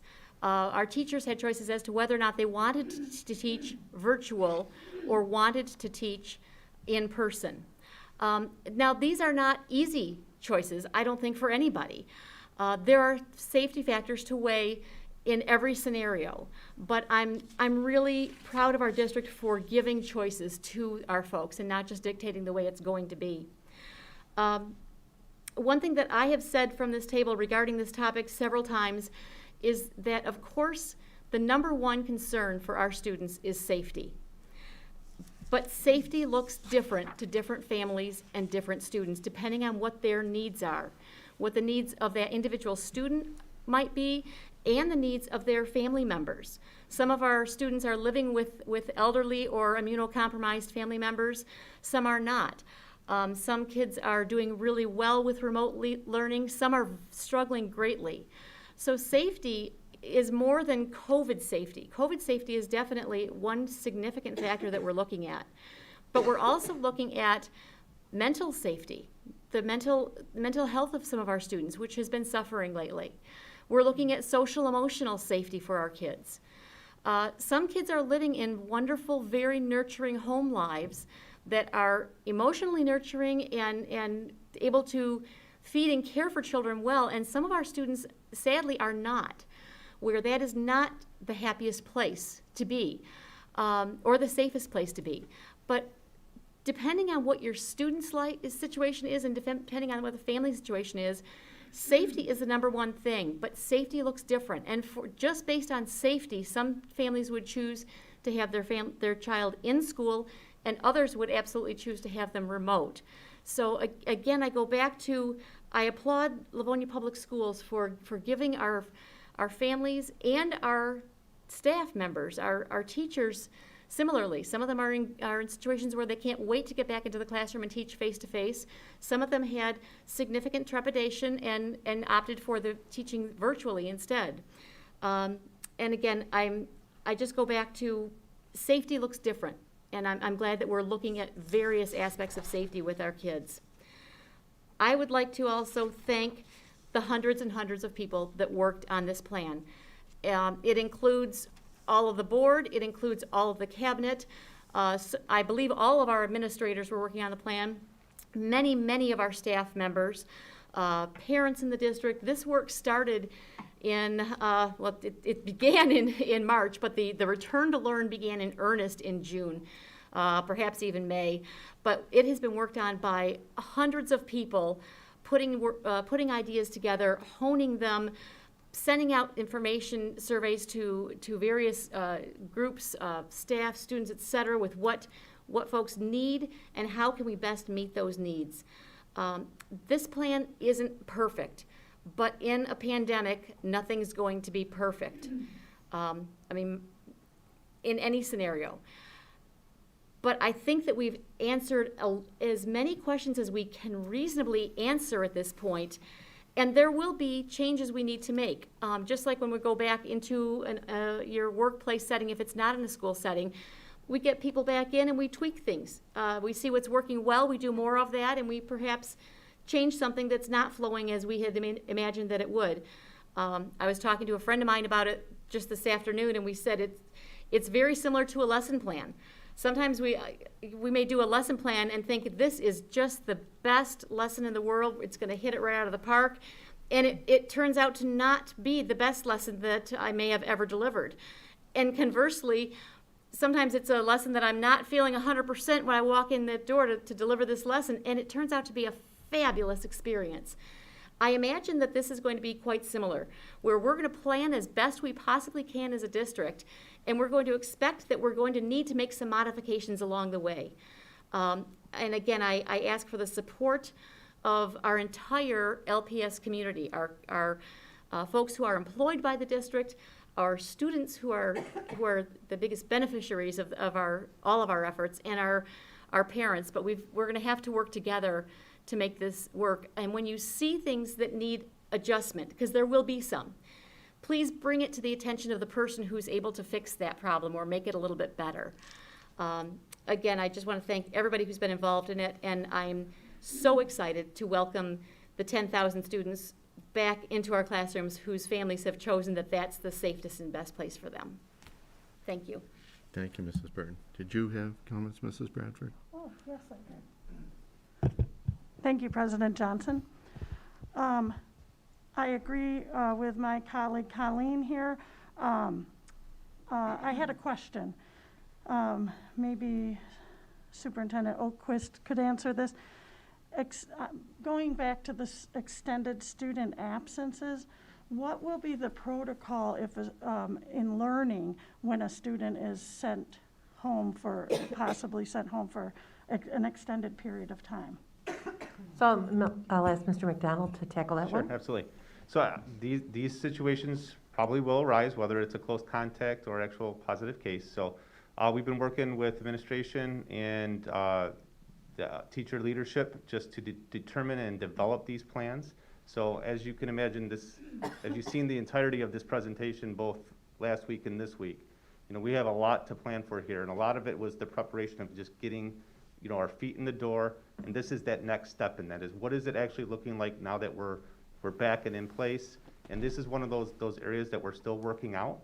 We obviously know, though, this has got to look different than what it has in the past, and really working to maintain that continuity of instruction and education for the student. Thank you. I know this is a work in progress, obviously. Every day really looks a little different, I believe. I did get a lot of emails with that question, and also about the PPE and the ability to have PPE readily on hand. Mr. Francis, if a student does not come with the proper PPE, what will we do for that? Well, students' PPE would be the mask, and a student that is taking one of our buses, if they show up at the bus stop without a mask, our drivers will have some paper masks in the bus. We don't want to turn away a student from getting on the bus. If a student shows up at school, we also have those at school so the paper masks that we are purchasing, we've tried to explain to our employees, these are not for employee daily use to use 1 to 2 a day for the next 200 days.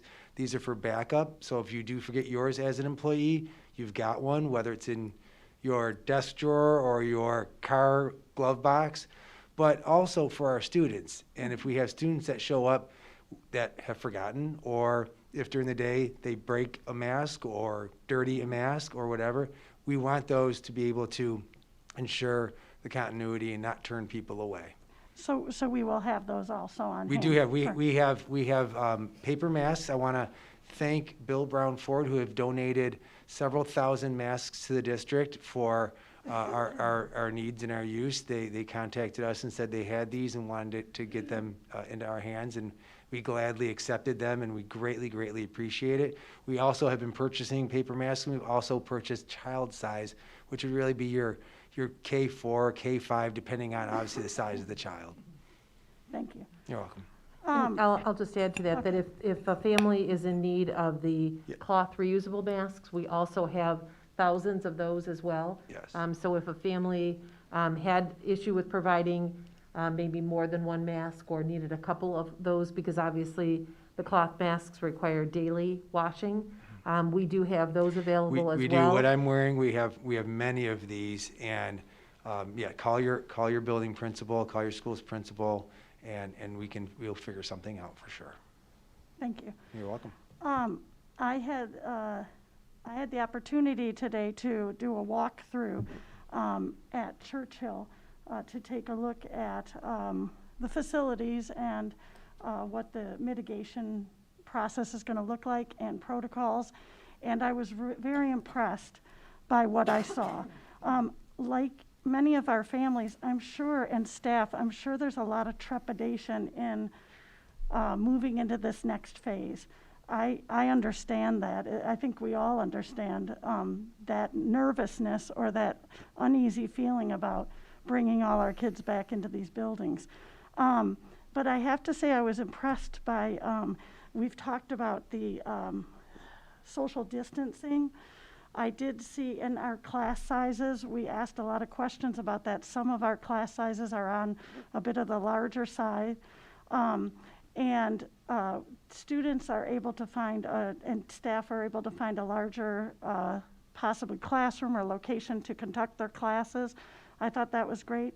In addition, I was able to see both a very traditional classroom with single desks, and I thought the spacing was really as best as possible. I mean, let's face it, if we really wanted to 6-foot distance, our classes would be 10 to 15 kids in a class, and I don't know that we would ever be able to get back into these buildings with that scenario full time. And we want our kids to have full-time instruction. I mean, I agree, Mrs. Oquist said, these kids have been out of school in direct contact with the teacher for over 200 days. If that hasn't had an effect on them and our community, I don't know what has. We need to really look at what situation is best for some students and how they learn best. Like Mrs. Burton said, some of these kids are learning pretty well virtually, but we have a lot of students that really need to be back in socially, emotionally, academically. They need to be in front of their teacher. And we are asking a lot, I get, of our staff to be there, and I understand their trepidation, and trust me, I've stayed up many nights thinking about our staff and what we're asking them to do. And but we've always had such a great staff. And I'm so proud of the district and the work that our staff does each and every day. And they always bring 100% to the table. So sorry to get emotional because I do feel for the staff. But I do realize we need to get these kids back into school. And this is a good opportunity to do it. I also applaud the walkthroughs to get our 7th graders, our 9th graders, and our newer kids in. Thank you for doing that to get them into our buildings. I like the plan. I realize it's going to take a commitment on the part of everybody. Students, staff, and families. Our families are really, our parents are going to be very important part of this process in doing a health screening every day. You know, do not send your child to school if they don't feel well. It's okay for them to stay home, but make sure you're screening your child every day and asking them, how do you feel this morning? Do you feel good to go to class? If they don't, keep them home. It's okay. And same with our staff. We will have a lot of, I'm sure we're going to be making just a lot of different decisions as we go and tweaking plans of how it's going to work. But I feel confident that our district has done a great job in putting together this plan. And I'm ready for us to try to put it into place. And I want to thank everybody who participated in working on the project. And I know we have a lot of work to be done. It's not easy. Sending your kids to school in person will be possibly just as maybe difficult as doing the remote that you've done. We just have to, I think we need to make a change. We need to allow those parents who want their students to have a face-to-face instruction. I think they deserve to have that. And we have put in protocols and mitigation processes that I think are best practices. And I'm excited to see the kids get back. I was in Churchill and it looked really great, I have to say. The cafeterias, the tables were connected, 2 tables were connected together so that students could sit opposite. They have definite plans in place, and I know every building in this district has a great plan in place. And I'm proud of the work we've done, and I know we're going to continue to work together to make the process as best as we can. So thank you.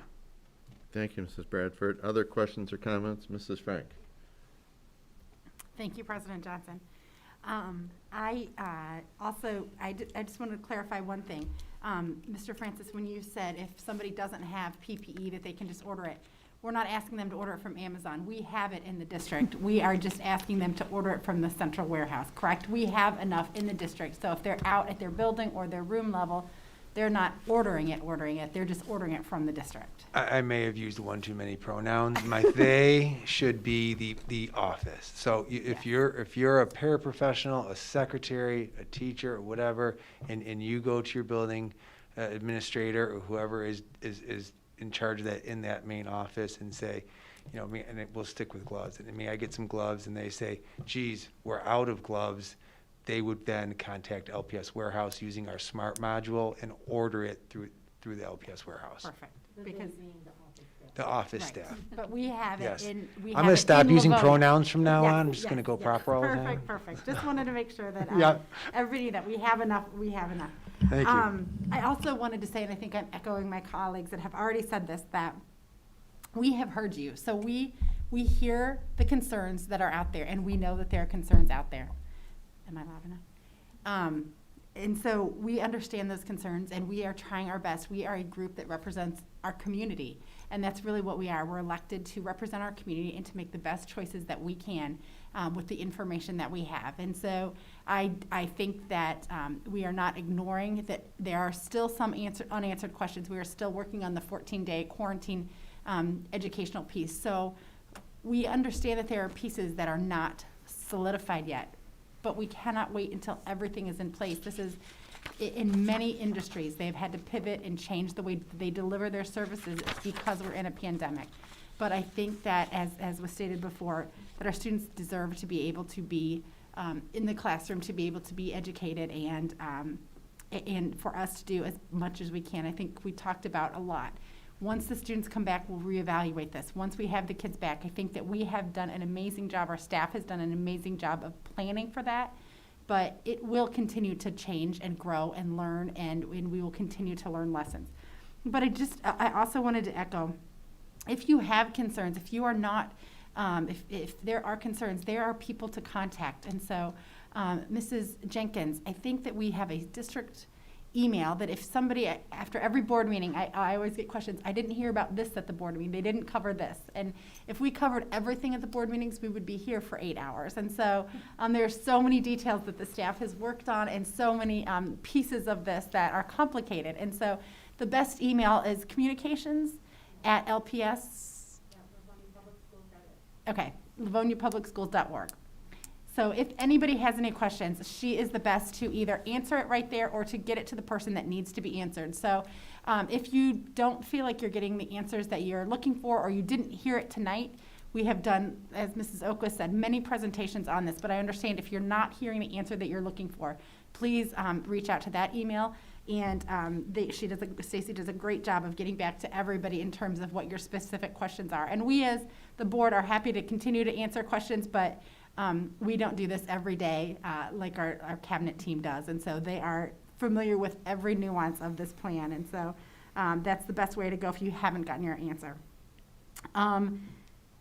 We also know that there is a wide continuum of perspective on this. We are not going to all agree in this room or within our LPS community or within Livonia as a community what is COVID and what COVID's implications should have. And so I think that being able to give everyone grace and to walk in this and to understand that we are trying to serve as many as we can, again, the 10,000 students that have chosen to come back in person, and parents who are desperately reaching out to us, and staff who are desperately reaching out to us and saying, my joy is standing in front of kids, and it's difficult when I don't see kids. And so we hear you. We know that you want your kids back in the classroom, and so we are trying our best to get there.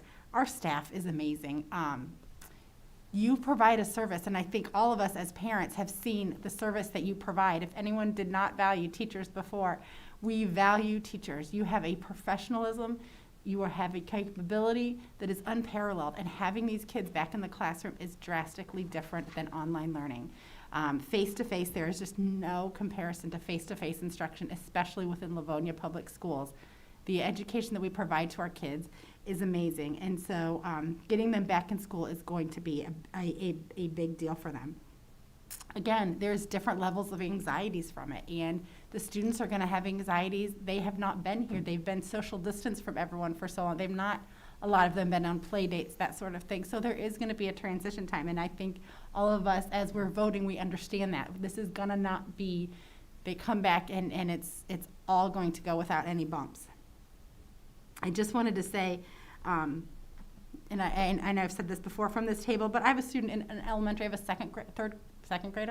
I have a second grader. I have a 7th grader, and I have 2 high school kids. And so I've heard a lot that the parents' voice is not being represented at the board table, and that is, we are advocates of students, and we are advocates of parents in here. And so we hear you. We are trying to do this as safely as possible, but we know that most of you want your kids back in school. There are some that still don't, but most of you do want your kids back in school. And I have seen the best of our LPS staff in terms of what they offer, what is coming through on the screen, and the way that they engage these kids has been amazing.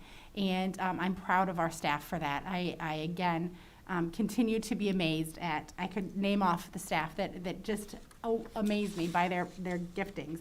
But it's hard. It is still hard. And I hear from parents who say, this is hard on my family, not just on my kids, but this has been hard on our family. So we hear you, we understand, and I just want to make sure I had everything. The other thing I just wanted to say is safety is our #1 priority, as was said earlier, and that we are trying to do this in the safest way possible. I think in the beginning of COVID, there were some of us that were talking about, can we bring the kids back early in August so we can catch up from what they missed in the spring? We did not anticipate this being this level at this level when we were back in March. And so things are changing. Things are constantly changing. This slow start has given everybody an opportunity to get our staff back in the buildings, to get things going. And so I'm so happy that we slow started, but now that we're ready to come back to school. And again, that doesn't mean every I is dotted, but it means we're ready to get started. And I'm ready to get started. Thank you to our staff who is doing just a beautiful job with getting ready to get started.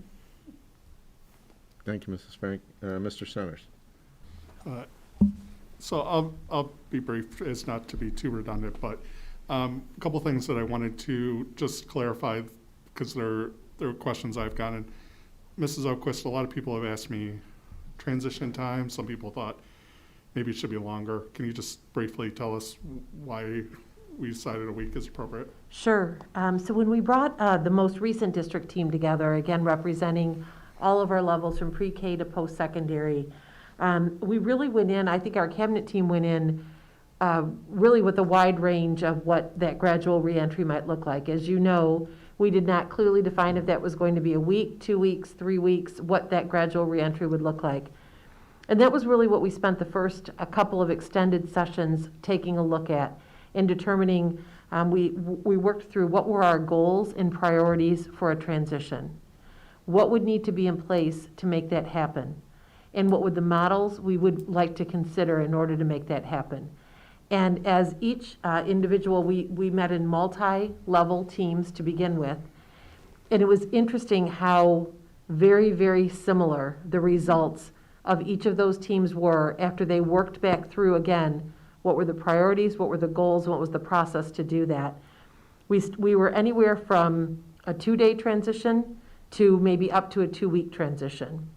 And really, the more the group spoke about it, they felt that there was an importance for some differentiation between bringing grade levels back, not bringing everyone back at the same time and not doing it too quickly.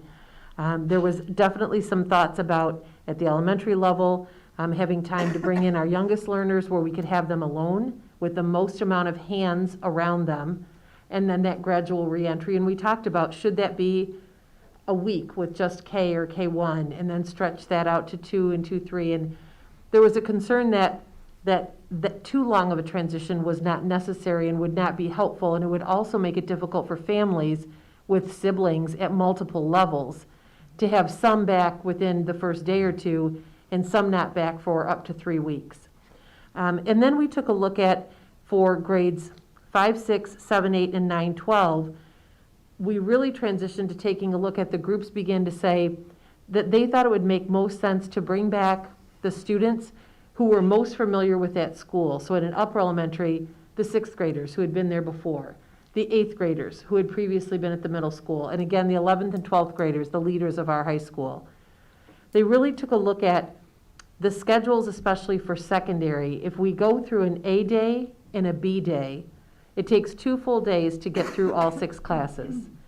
If those classes were able to move through their full schedule of classes, again, 1 through 3 and 4 through 6 in 2 days, and then the other grade level or band of grade levels, in this case 11, 12, and 9, 10, or 8th grade and 7th grade, they felt that they could do that effectively with 2 days for one band and 2 days for the other, and then the 5th day bringing everyone in. The other option would have been to possibly bring in one of those bands for an entire week, and then the next week bring in the other grade level or the other band. The concern was there is that we would have brought students in for a week and then sent them back into a remote learning session for a week to only come back a week later.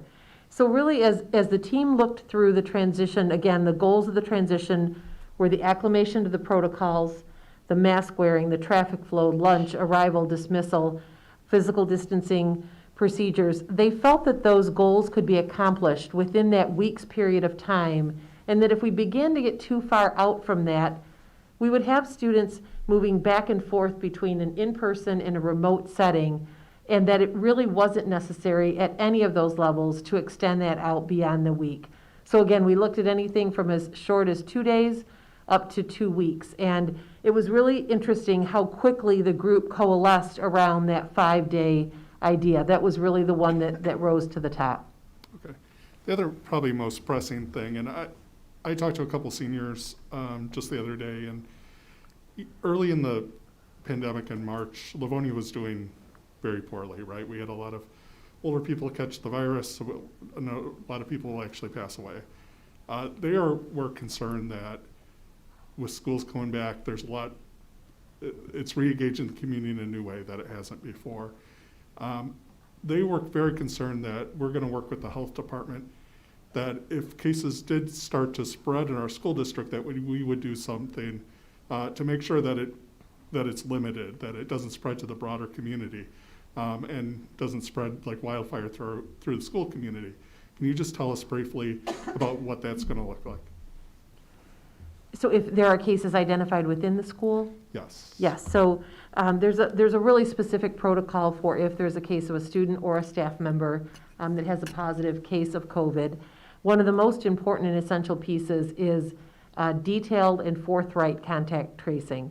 And so that's part of the reason why our physical distancing protocols and our mitigation measures include things like seating charts, include things like processes for which groups go to lunch at which time, why we're keeping, for instance, at the elementary level, cohorts of recesses and not commingling students. So doing what we can to, at the younger grades, cohort students, and at the older grades, keeping close track of the students around any of the students so that we can complete contact tracing in very short order. We would work closely with the health department in identifying any cases within a school, and one of the things that they take a look at is whether or not cases are interrelated, so whether or not you can identify if the origin of that case was potentially spread within the school, or whether or not, for instance, if a student had it, if there was a sibling in the home with a positive case, if they were a close contact. And so as they look at those factors, that's how they help schools and school districts make a determination if they need to have a closure. And they, I don't recall the term that they're using for a short-term closure of 2 to 5 days, but in some cases, health departments are recommending a 2 to 5 day closure. What that does is it allows time for additional and detailed contact tracing, additional deep cleaning within the school, and then you are often able to get back on schedule with students. At times, if there is a larger what's considered an outbreak within that school or the school community, then they would certainly work with us to make the determination for potentially a longer term closure, either of that school or of the school community. And so that is something we will continue to take very, very seriously. We'll also continue to collaborate very closely with our health department on those types of decisions in order to not only protect those within our immediate LPS community, but the greater community as well. Yeah, I think that'll be reassuring to folks that we are working diligently. We're willing to adjust and look at the cases to make sure that, you know, things don't spread widely. I appreciate that. People have brought it up this evening, and I made a special point to emphasize that last week, that we're re-engaging in a new way, and we need folks to really take that responsibility seriously, taking the protocol seriously. And tell your teenagers especially, I think, who can be a little lax at times. You like going and being in person, you really need to take your behavior seriously, and safety seriously, so that we can continue this and we can have a good school year where you can be there, and we can have a great year. So I know our families are anxious to get back. I know that almost everyone is going to take these very seriously, and I appreciate that. I want to thank everyone for their hard work, and it's been a crazy year. It's not over yet. It's only just begun. It's really, but thank you, everyone, and looking forward to seeing students back at school. Thank you, Mr. Centers. Mrs. Bonifield. Thank you, President Johnson. So I have a couple of questions I wanted to ask. One is, I know we talk about a lot of the internal work that we've done as a district, and my colleagues have mentioned how much work our stakeholders, our parents, our teachers, our staff, our central office, everybody's put into this. But if you could just maybe review with us what sort of external reviews have been done, and that this has been reviewed and will, I believe you said after we pass this plan and finalize it, or once the plan is finalized, that will be once again reviewed afterwards? Yes, so it's required that not only the Board of Education receive the extended COVID-19 extended continuity of learning plan, review it, and vote to approve the plan. But then the next step is to go to our Wayne County Intermediate School District, so that's Wayne County RESA. The plan will then be evaluated at Wayne County RESA. If it then passes their review, then it is sent up to the state. And I believe at that point it is simply sent to the state. I don't believe there's another process other than it will be reviewed, but I do not believe that they put any type of additional approval mechanism on at that point, but those plans will be reviewed at the state level as well. And so we have certainly relied on not only the Wayne County Health Department and the Michigan Department of Health and Human Services, but Wayne County RESA, as well as colleagues not only throughout Wayne County, but Oakland County, Livingston County, Macomb County, in working with our educational partners, because this is not a unique conundrum to Livonia Public Schools. This is something that each and every district, parents, students, staff, school boards are working through to make the very best decisions possible for the children and the staff entrusted to them. And so we've relied on those external partners to help guide us along the way. Okay, and I'm assuming that if they found any deficits in our plan, that we would be notified? That's correct, and we'd be either required to remediate and address them and resubmit the plan, or we would not be able to move forward. Okay, thank you.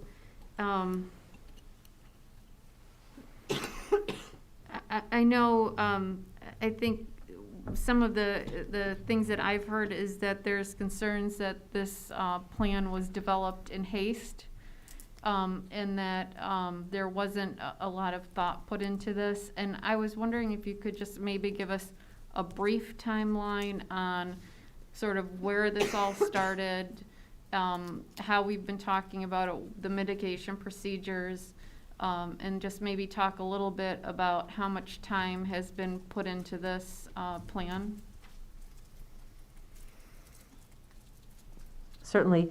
As Mrs. Burton mentioned, at the end of May, we formally started our Return to Learn task force and the subgroups that came along with that. So there is a timeline available on our website that details out from the end of May through, I believe at that point it was July 27th, the process by which our Return to Learn subgroup task force subgroups met throughout the summer to review the 3 scenarios laid out for us by the state of Michigan. So the governor required us to prepare for a fully remote scenario, a potentially blended scenario of in-person and remote, or a full in-person. Again, that was based on, after June 30th, the My Safe Start roadmap that was submitted to school districts and sent out by the governor and the state. So that really continued to guide and direct our work through the month of July. And as you may recall, on July 27th, we prepared an extensive presentation for the Board of Education, which was our initial recommendation for a Return to Learn plan.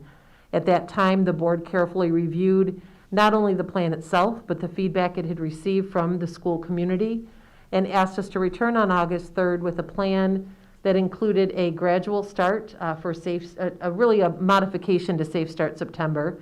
And we did so. We brought back a plan on August 10th. And August 10th, we brought back a recommendation for Safe Start September to start our entire district with remote learning, and then require a request that in October we would begin a gradual transition to in-person learning. And so throughout that process, we utilized initially our task force subgroups. We then continued through the month of August to call on our administrative team as they returned back for the new school year. This most recent group, again, represented stakeholders from pre-K to post-secondary, and we had a team of about 30 at that point that worked more intensely on this transition week plan, so the October 5th to 9th plan, as well as a review of the mitigation strategies, which really, those mitigation strategies came from our task force subgroup work throughout the summer. Now, we've continued to evolve those recommendations as we've gotten additional guidance from either the MDHHS, the CDC, the American Pediatric Association, again, those external groups that you mentioned that really are our resources and experts in the area. So from that point in time, we then move forward on September 21st with the recommendation to the board based on the transition plan, and then we are here this evening to present our final recommendation. Is that what you were looking for, or did you want different information? That was fantastic. Okay. Thank you.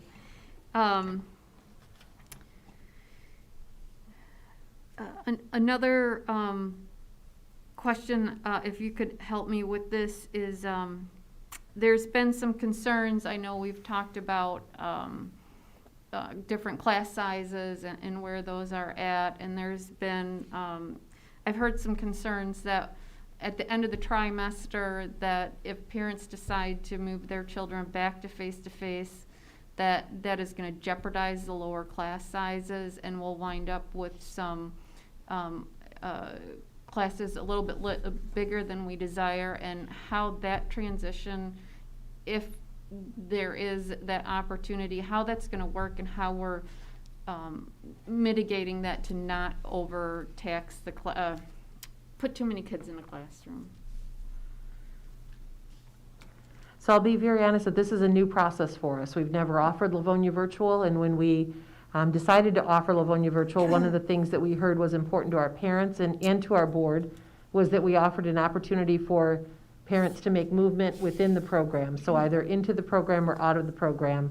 We recommended that take place at more natural breaks, such as the trimester time for elementary and the semester time for secondary. So I'll start with secondary because that'll be a little bit easier.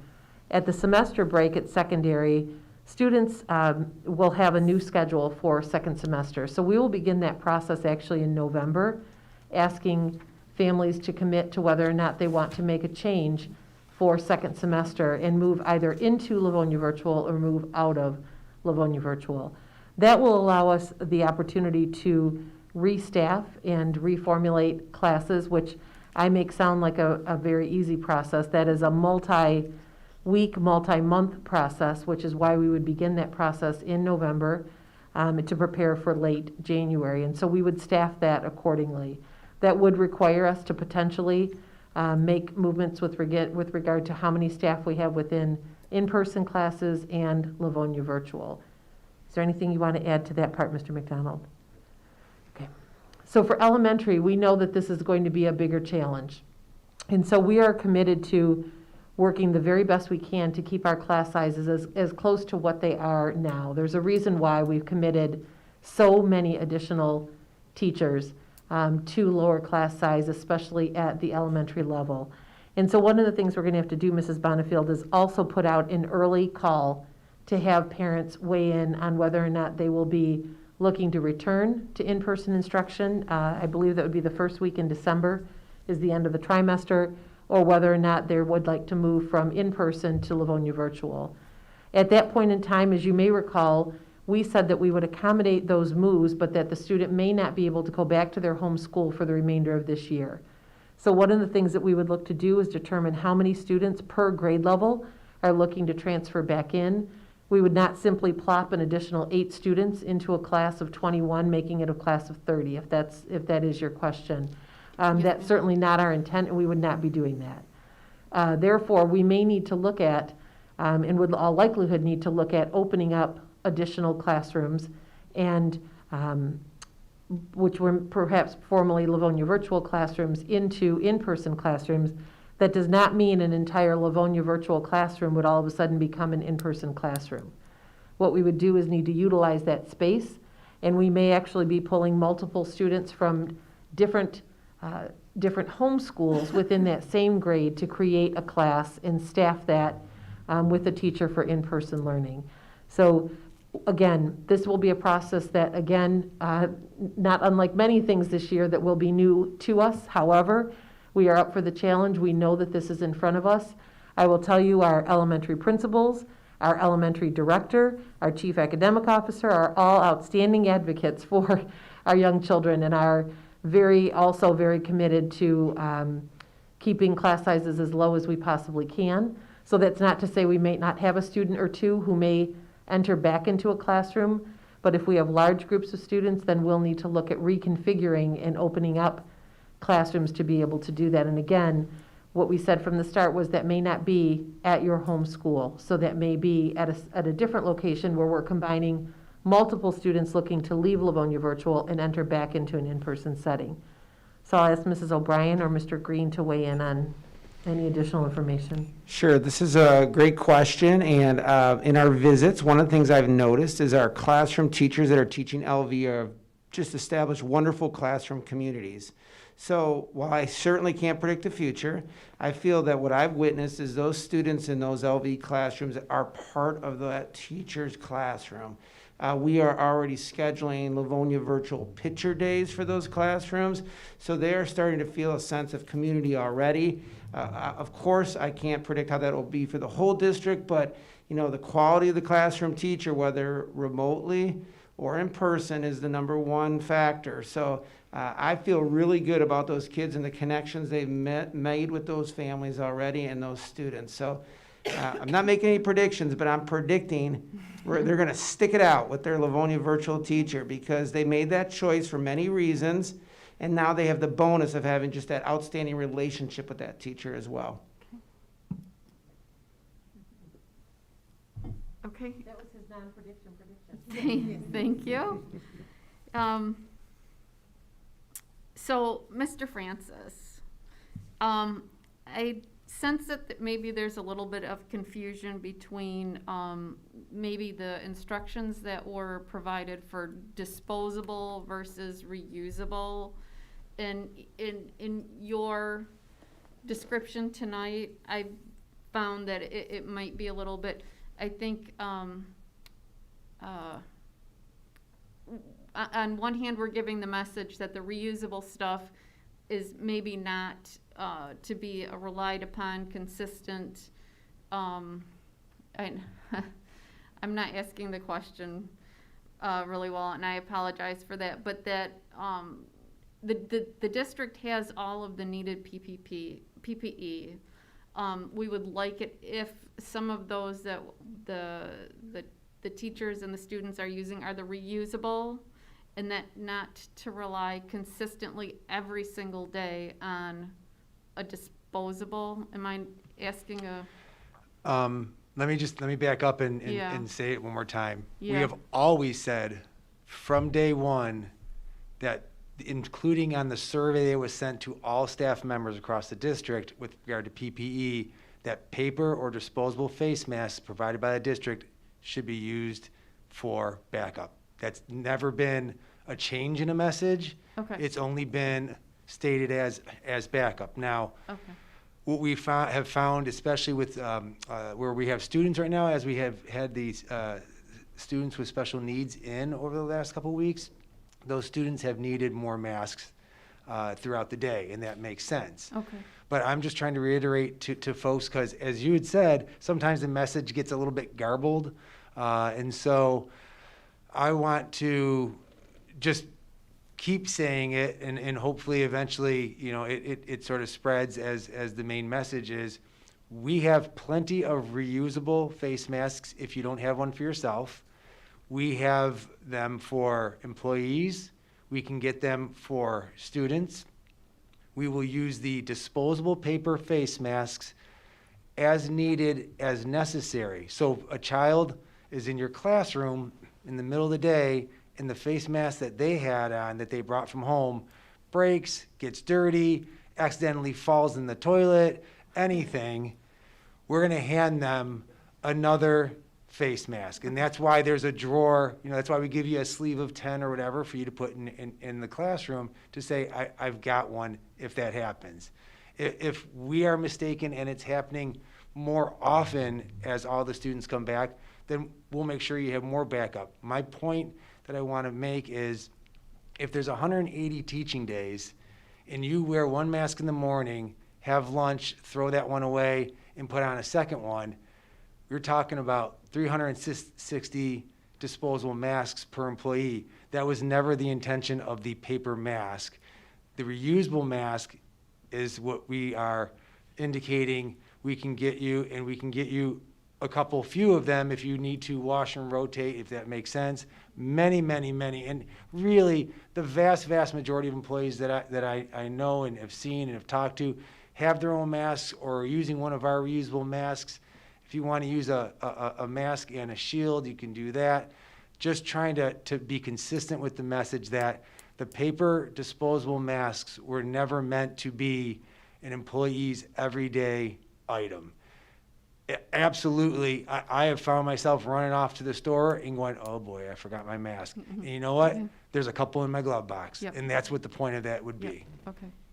Okay, I think.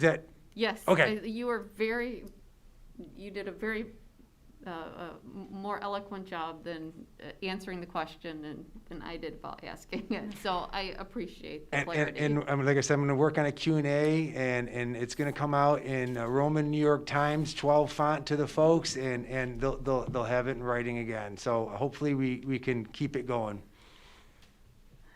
Okay. I too want to just express that I think that we've done a lot of work on this.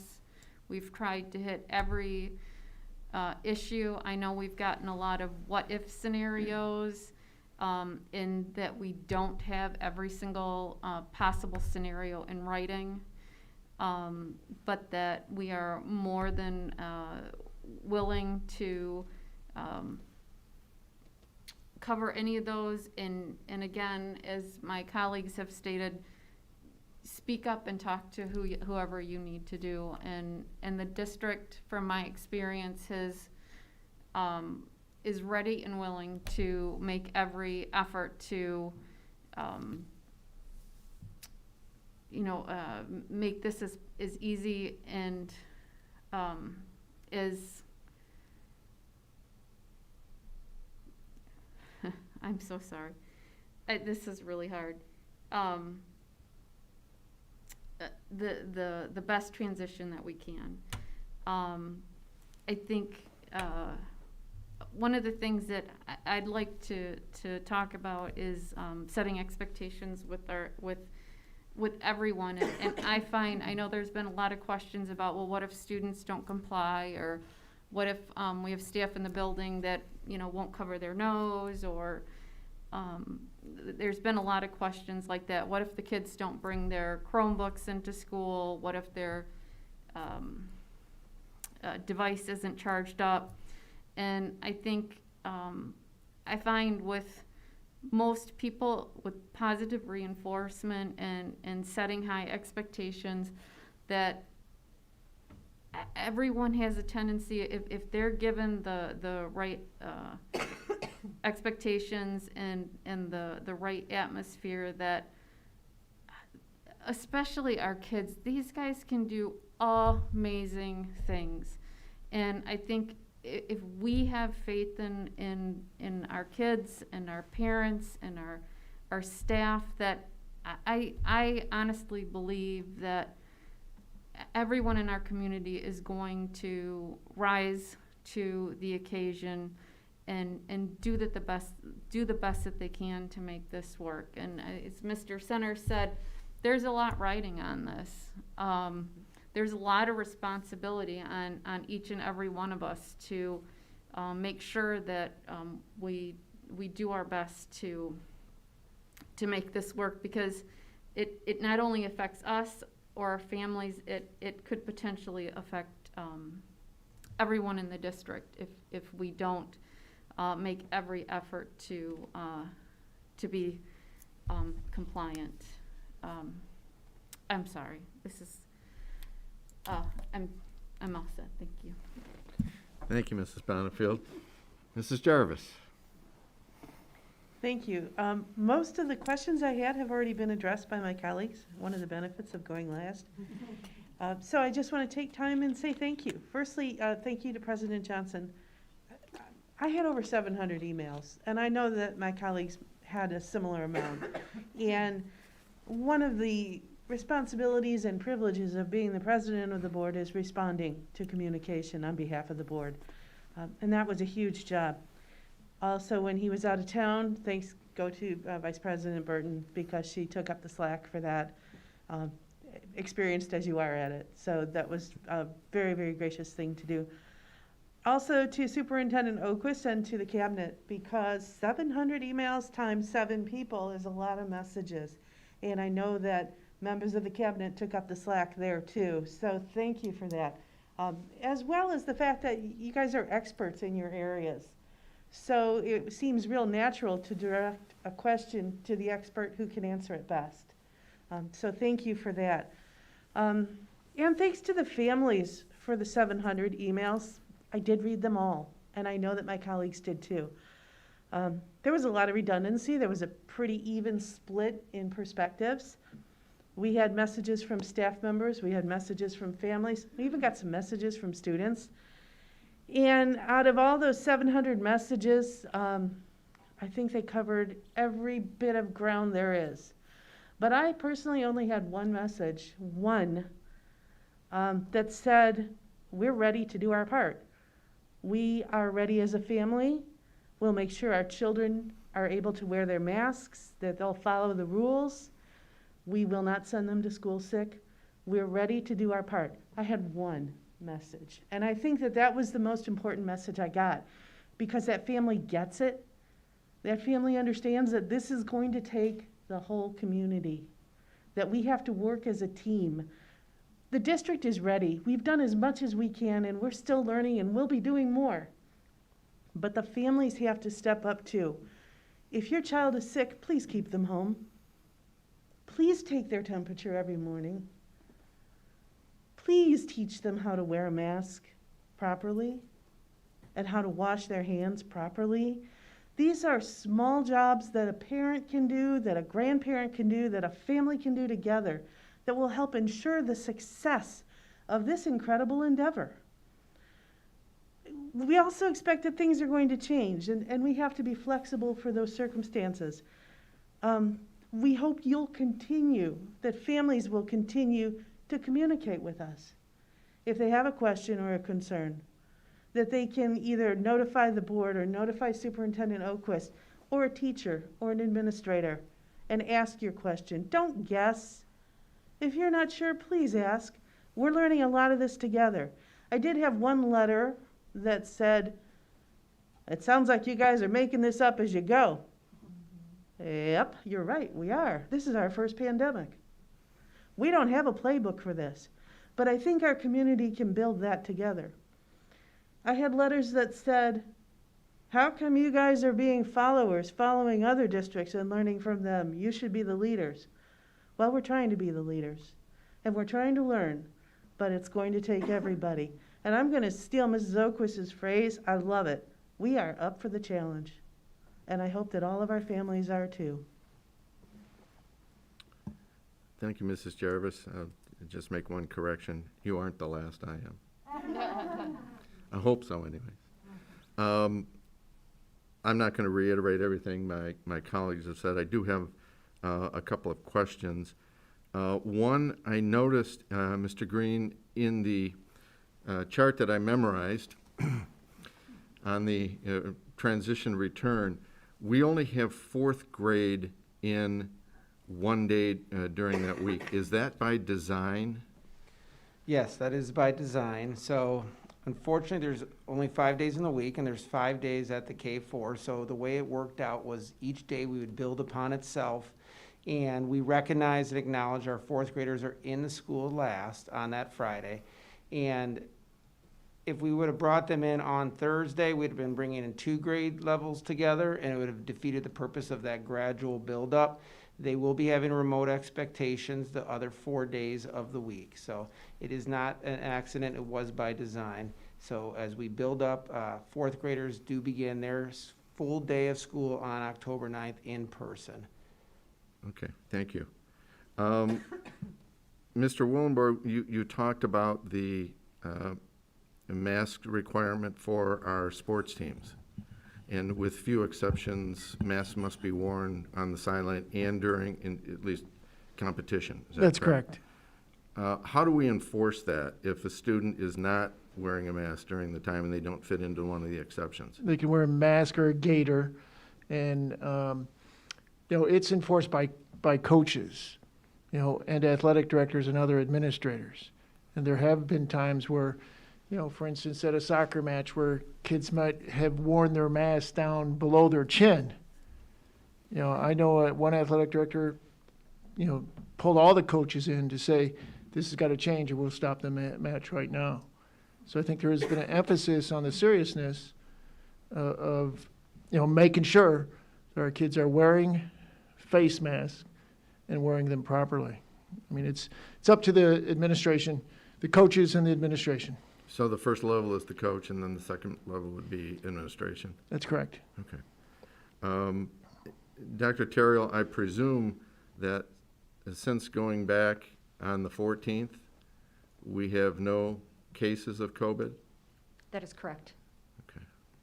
And everybody's following the social distancing and the mask wearing? We have no student cases that I am aware of. Mr. McDonald could speak to the staff, but at this time, we have students and staff all wearing their masks. We are training some of our most unique learners to wear masks who have not had to wear masks up until coming to school, and we do have a few students and a few staff with medical exemptions for wearing face masks, so they have face shields and or plexiglass protection at their desk level as well.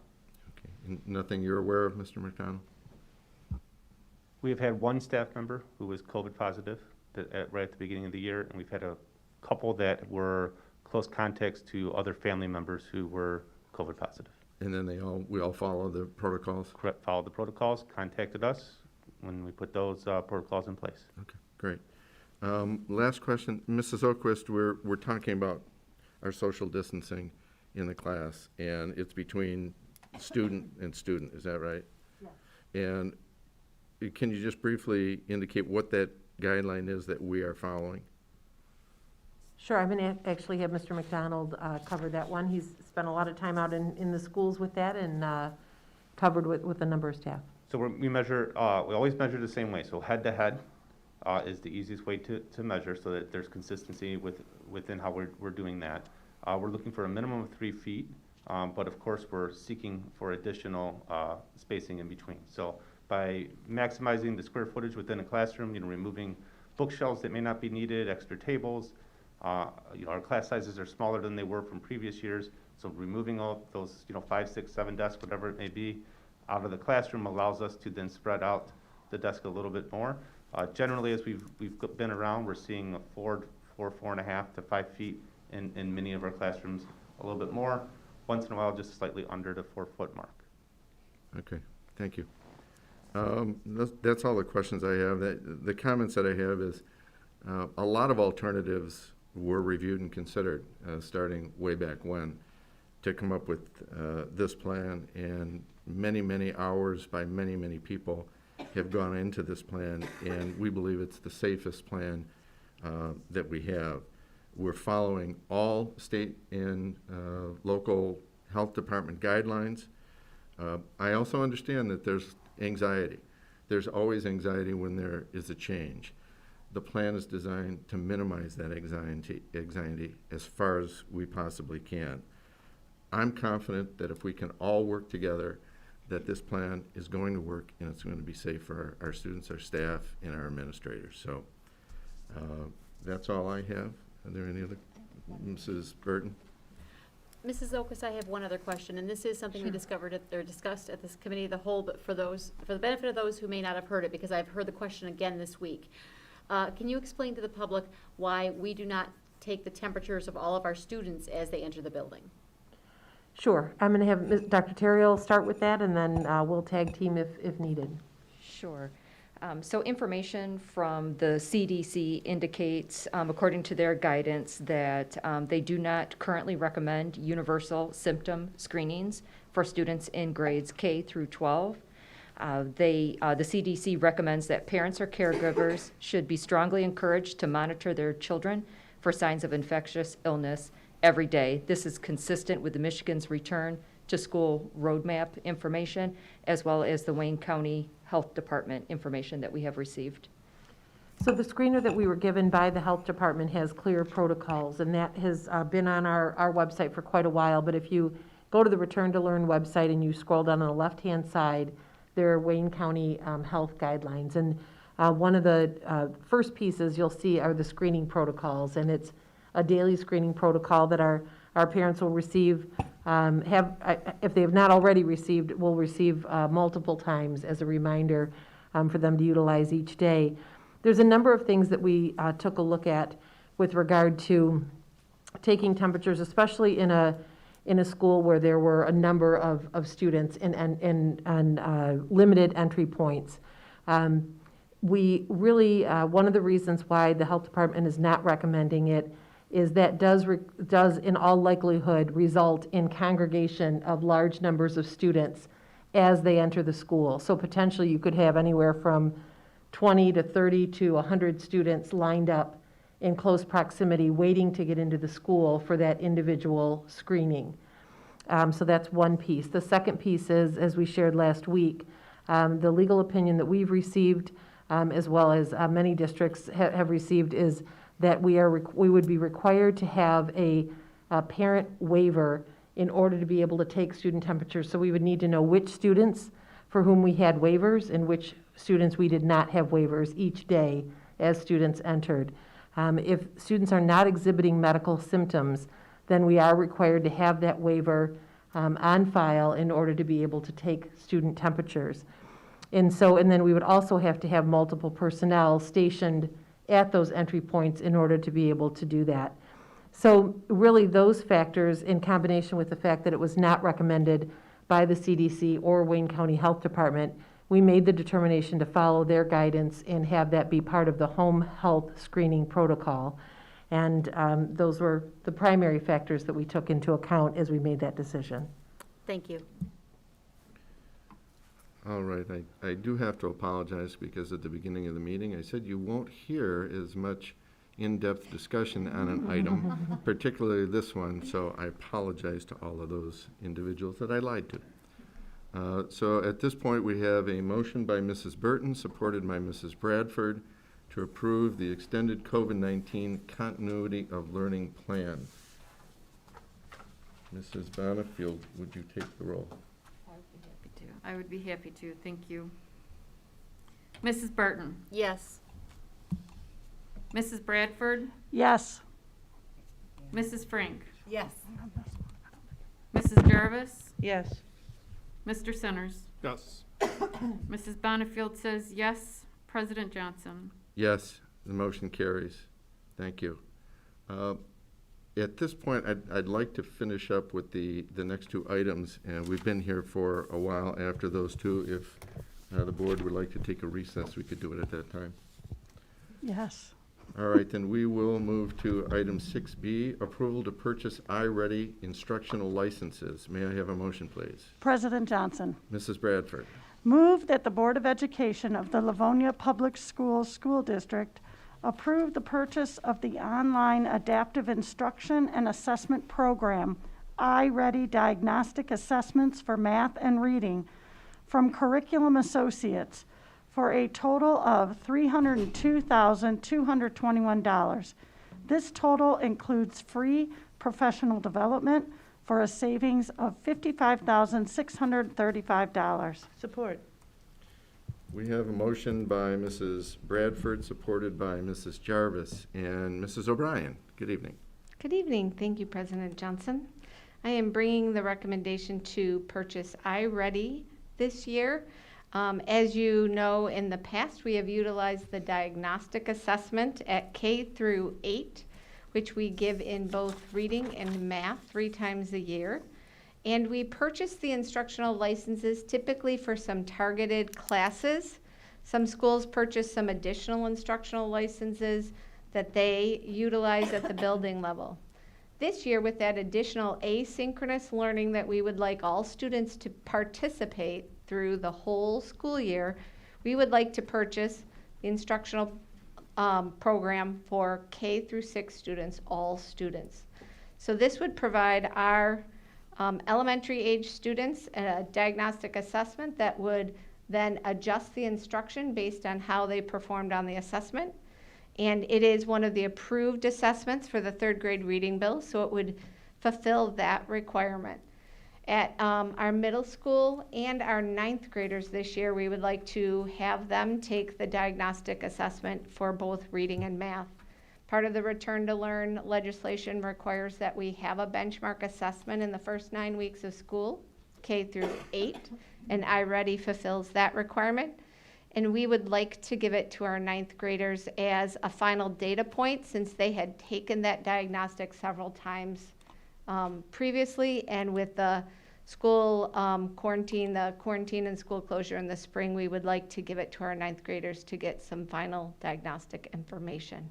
So this purchase includes some professional development and the instructional licenses. At the elementary, they are site licenses based on the number of students, so the cost is adjusted based on how many students. All Livonia virtual students will also have access to that program at the elementary level. So this purchase would be for a total of $302,221, and it would be coming out of the academic services budget. So we have some additional grant money left from last year for assessment tools that I wrote a grant for, that we have some monies left, and then we're hoping that the state would again provide that grant that we could utilize to pay for this. Thank you, Mrs. O'Brien. Questions or comments from my colleagues? Seeing none, we have a motion by Mrs. Bradford, supported by Mrs. Jarvis, to approve the purchase of iReady instructional licenses. Mrs. Bonnefield, would you take the roll, please? Mrs. Bradford? Yes. Mrs. Jarvis? Yes. Mr. Centers? Yes. Mrs. Burton? Yes. Mrs. Frank? Yes. Mrs. Bonnefield says yes. President Johnson? Yes, motion carries. Thank you. That takes us to item 6C, approval to purchase program supplies state grant. May I have a motion, please? President Johnson? No, that's.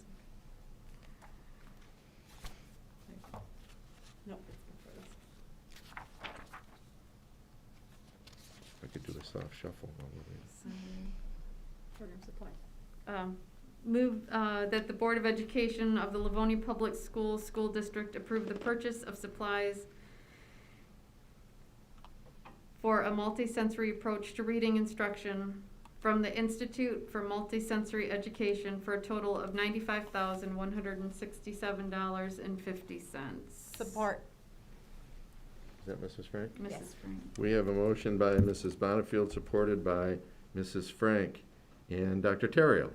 Good evening. I am bringing a recommendation to you this evening to purchase supplies for K-2 students as well as K-2 staff.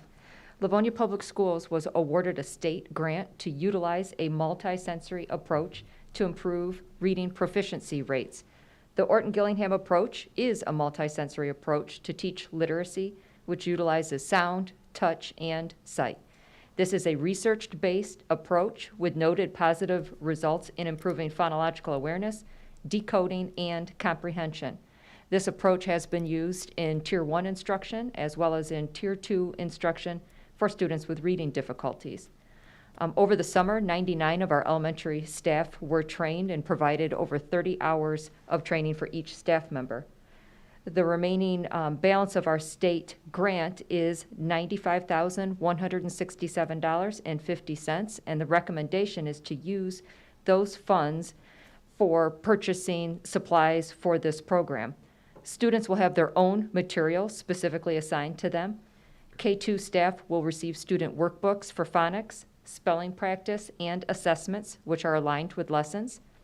Livonia virtual K-2 teachers will receive a virtual bundle to support teaching the multisensory approach virtually. And all staff trained over the summer will have access to recorded training on supporting the Orton-Gillingham method. So again, the recommendation is to purchase supplies totaling $95,167.50. Thank you, Dr. Terrio. Questions or comments from the board? Seeing none, we have a motion by Mrs. Bonnefield, supported by Mrs. Frank, to approve the purchase of program supplies. Mrs. Bonnefield, would you take the roll, please? Mrs. Bonnefield says yes. Mrs. Frank? Yes. Mrs. Burton? Yes. Mrs. Bradford? Yes. Mr. Centers? Yes. Mrs. Jarvis? Yes. And President Johnson? Yes, that motion carries. Thank you. And as I indicated, we are going to take a short recess for 5 to 10 minutes, and we will be back shortly. Thank you.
Thank you, and we're back.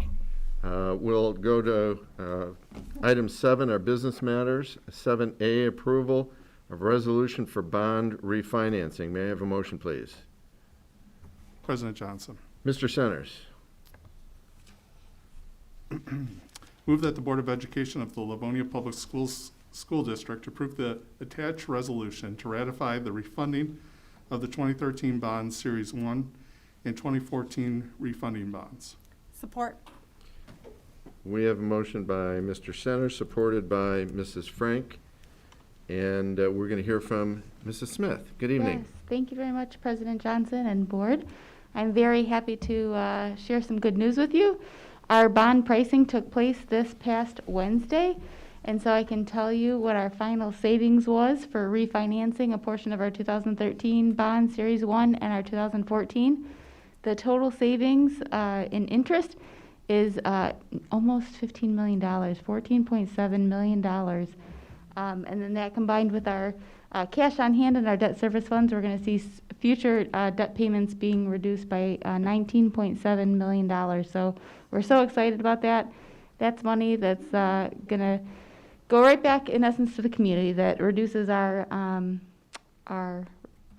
levy that we need to pay back those debt payments. So a huge win for Livonia Public Schools and for our community, and I'm very happy to share that with you. Thank you, Mrs. Smith. That's great news. Any questions or comments from the board? Mrs. Frank. I think that's wonderful. Thank you so much for being diligent with our taxpayers and with the money that's entrusted to us. Is that up from what we anticipated? Didn't we anticipate We 10 did. million? Yes, we started back just a couple months ago and started this because we thought we could see savings of about $10 million. And just the markets aligned and were in our favor. So we're very excited to share what the final number was, even north of that. Again, our interest savings, $14.7 million in interest savings. So That is amazing. we're very excited to take advantage of these lower interest rate markets. Thank you. Any other questions or comments? Seeing none, we have a motion by Mr. Center, supported by Mrs. Frank, for the approval of resolution for bond refinancing. Mrs. Bonifield, would you take the roll, please? Mr. Centers? Yes. Mrs. Frank? Yes. Mrs. Jarvis? Yes. Mrs. Bradford? Yes. Mrs. Burton? Yes. Mrs. Bonifield says yes, and President Johnson. Yes, that motion carries. Thank you. That takes us down to item 6F, as items 7, B, C, D, and E were part of the consent agenda. So we have item F, approval of school meal program vendor. May I have a motion, please? President Johnson, Mrs. Frank. can I go back one and just reiterate? Can I ask a question to Mrs. Smith, or do you want me to go ahead and make my motion first? Make my motion? Yeah, we're beyond that issue Okay. at this point. Okay. Move that the Board of Education of the Livonia Public Schools School District approve the recommendation of Van Erden Food Service Company, Grand Rapids, Michigan, to supply the district with food items and non-food products for the 2020-2021 school year in an amount not to exceed $1,250,000. Support. We have a motion by Mrs. Frank, supported by Mrs. Bonifield. And we'll hear from Mr. Francis on this one. Thank you, President Johnson. Van Eerden Food Service is the local distributor for the MOR Cooperative, and Van Eerden is headquartered in Grand Rapids, Michigan. So being the distributor that has won the local county bid and has been approved by MDE, this is the same company we've been using, and we will continue to, anything we purchase from them, both food items and non-food products, is basically fulfilled the board's requirement to bid off of that cooperative contract and Van Eerden being awarded it. So what we're bringing you today is $1,250,000 in a board-approved amount for the course of the school year 2020-2021 that we will pay out of the food service budget throughout the course of the year for supplies. Thank you, Mr. Francis. Questions or comments from the board? Just one question, Mr. Francis. That's a not to exceed amount? It is a not-to-exceed amount. What we did was we looked at the past 3 years and what we've spent with Van Eerden and accounting for the 1920 school year being off on its dollar amount because of the shutdown. We took a strong number, averaged them out, looked at the highest, and actually made sure that we were right around that number and slightly above as a not to exceed. So we're trying very hard to make sure that we don't have to come back at the very end of the school year for an extension on this. The pricing will be, or I should say should be and will be consistent throughout the year. So based upon past experience and what we generally do, and also knowing that we're going to have some students, even though they're not going to be in person school, we still would be required to provide them meals if they so choose to opt into the Livonia virtual students, if they choose to opt into getting meals. So we're trying to make sure we have a solid number for the board without going exceedingly high for no good reason. And on that, since I mentioned Livonia Virtual, I do want to mention if there are any families out there whose children are in Livonia Virtual, we'll have a sign-up sheet for you out tomorrow electronically. We'll push that out through the email to just the LV families, and that will be an opportunity for you to sign up for meals, even though you are virtual. Thank you, Mr. Francis. You're welcome. Other questions or comments? Seeing none, we have a motion by Mrs. Frank, supported by Mrs. Bonnefield, to approve the school meal program vendor. Mrs. Bonnefield, would you take the roll, please? Mrs. Frank? Yes. Mrs. Bonnefield says yes. Mrs. Jarvis? Yes. Mrs. Burton? Yes. Mrs. Bradford? Yes. Mr. Centers? Yes. President Johnson? Yes. Motion carries. Thank you. That takes us now to item 7G, approval to purchase technology for school meal program. May I have a motion, please? President Johnson? Oh. Sorry. President Johnson. Go ahead. Mrs. Jarvis? Move that the Board of Education of the Livonia Public Schools School District approve the purchase of computers, monitors, and scanners for the Food and Nutrition Service Department from CDWG Vernon Hills, Illinois, in the amount of $75,809. Support. We have a motion by Mrs. Jarvis, supported by Mrs. Bradford. And Mr. Francis, we'll hear again from you. Good evening. Yes, sir. Good evening. This is a technology purchase of hardware for the Food and Nutrition Services Department. It will be paid for out of the Food Service Fund. This is essentially the hardware, meaning screens, touchpads, etc., for each school's kitchen at their POS, the system that we have the software for. That's the point of sale system. That's the software we already have, which is a newer software, that Horizon software, but our hardware is very dated. So this is a purchase, again, out of the Food Service Fund to bring the hardware up to speed to match the software so we can continue to be up and running. The quote I went through with you at the Committee of the Whole in pointing out we had monitors, we had literally locks so it would be locked down, etc. Thank you, Mr. Francis. Questions from the board? Mrs. Burton? Yes, Mr. Francis, am I correct in remembering that funds in the food service budget can only be used for food service, cannot be transferred to the general fund for any other purposes? Is that correct? The second part, I'm going to let Allison answer. Yes, the Food Service Department funds itself, and this is coming from that purchase because this is exclusively used for the Food Service Department. If anything that we are purchasing with this were going to be used in other departments, we would have to extrapolate out that usage and prorate it, but this is only going to be used in our kitchens by our Food Service Department. Now, as to your second part of that question, I'll defer to Mrs. Smith. Get to talk a little accounting. This is lovely. So technically, we do a transfer out of the food service fund every year for indirect costs that are incurred in the general fund that support the food service program. So from that vantage point, some money is transferred out of the food service fund into the general fund. So those indirect costs would be things like HR, hiring, food service staff, payroll staff that processes their pay, thinking of the custodial staff that cleans up the tables and different things like that. So a lot of indirect costs that we don't charge to the food service fund, the program allows us to charge an indirect cost and then recoup some of that money back in the general fund. Okay, thank you. Mhm. Thank you, Mrs. Burton. Any other questions or comments from the board? Seeing none, we have a motion by Mrs. Jarvis, supported by Mrs. Bradford, to approve the purchase of technology for school meal program. Mrs. Bonnefield, would you take the roll? Mrs. Jarvis. Yes. Mrs. Bradford. Yes. Mrs. Burton. Yes. Mr. Centers. Yes. Mrs. Frank. Yes. Mrs. Bonnefield says yes. President Johnson. Yes. Motion carries. Thank you. That takes us to item 7H, approval to purchase thermal monitoring and control systems. May I have a motion, please? President Johnson. Mrs. Bonnefield.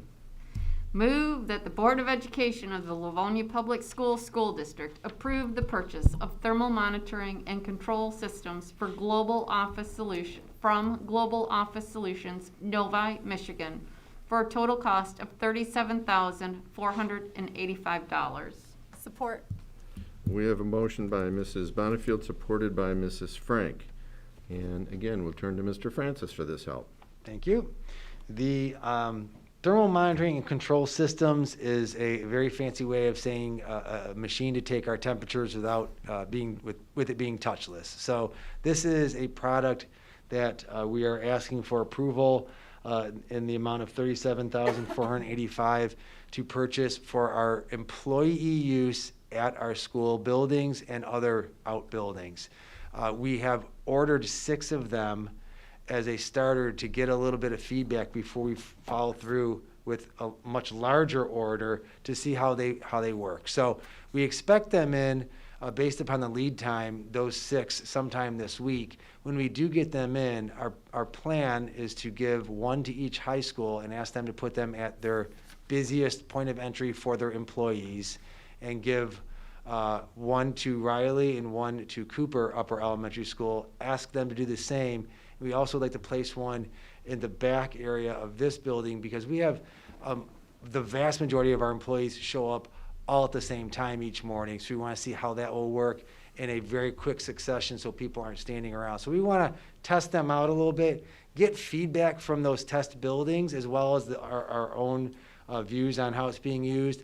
And if we deem it successful and useful and a product that we are willing to invest more in, then we're going to follow through with this purchase. So I don't intend to have this PO created tomorrow morning if the board does in fact approve this.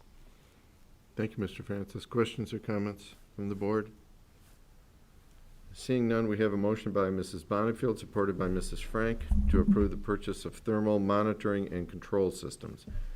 Mrs. Bonnefield, would you take the roll? Mrs. Bonnefield says yes. Mrs. Frank. Yes. Mrs. Burton. Yes. Mrs. Bradford. Yes. Mrs. Jarvis. Yes. Mr. Centers. Yes. And President Johnson. Yes, that motion carries. Thank you. That takes us to item 7I, approval to purchase plexiglass. May I have a motion, please? President Johnson. Mrs. Bradford. Move that the Board of Education of the Livonia Public Schools School District approve the purchase of personal protective equipment in the form of single-panel plexiglass protection barriers in the amount of $34,465 from School Specialty Chicago, Illinois. Support. We have a motion by Mrs. Bradford, supported by Mrs. Burton. And once again, Mr. Francis. Thank you very much. As we discussed earlier in the evening during our presentation, we're trying to make sure that we stay on top of the purchases of some of these PPE items. This is not our first purchase of plexiglass. The board has approved another large order, and we've been ordering them both single pane as well as 3-sided hinged. This is just another order to bring in 500 more of the single pane into the district. So we wanted to bring this forward to the board. We recommend this purchase, and this will be dispersed throughout buildings. Thank you, Mr. Francis. Questions or comments from the board? Mrs. Bonnefield. Mr. Francis, can you maybe describe like the type of plexiglass? I think more than maybe the thickness, and then sort of the dimensions that we might be able to expect? Sure. This particular is the same dimension as the board had in last month done 800 from school specialty as well. It is 36 wide, 27 high, and a 1/4 inch thick. It's clear acrylic technically, and it has 2 feet or legs, so it can freestand on a desk or table. And you can ask for and receive, if desired, the little cutout at the bottom, so you could slide papers and whatnot through. We did request for this batch to have the slide pass through, so they can be utilized at elementary school tables where students are seated, so they might pass things between. These could even end up in a main office, or really anywhere, because ultimately, whether the pass-through there is there or not, the effect is the same.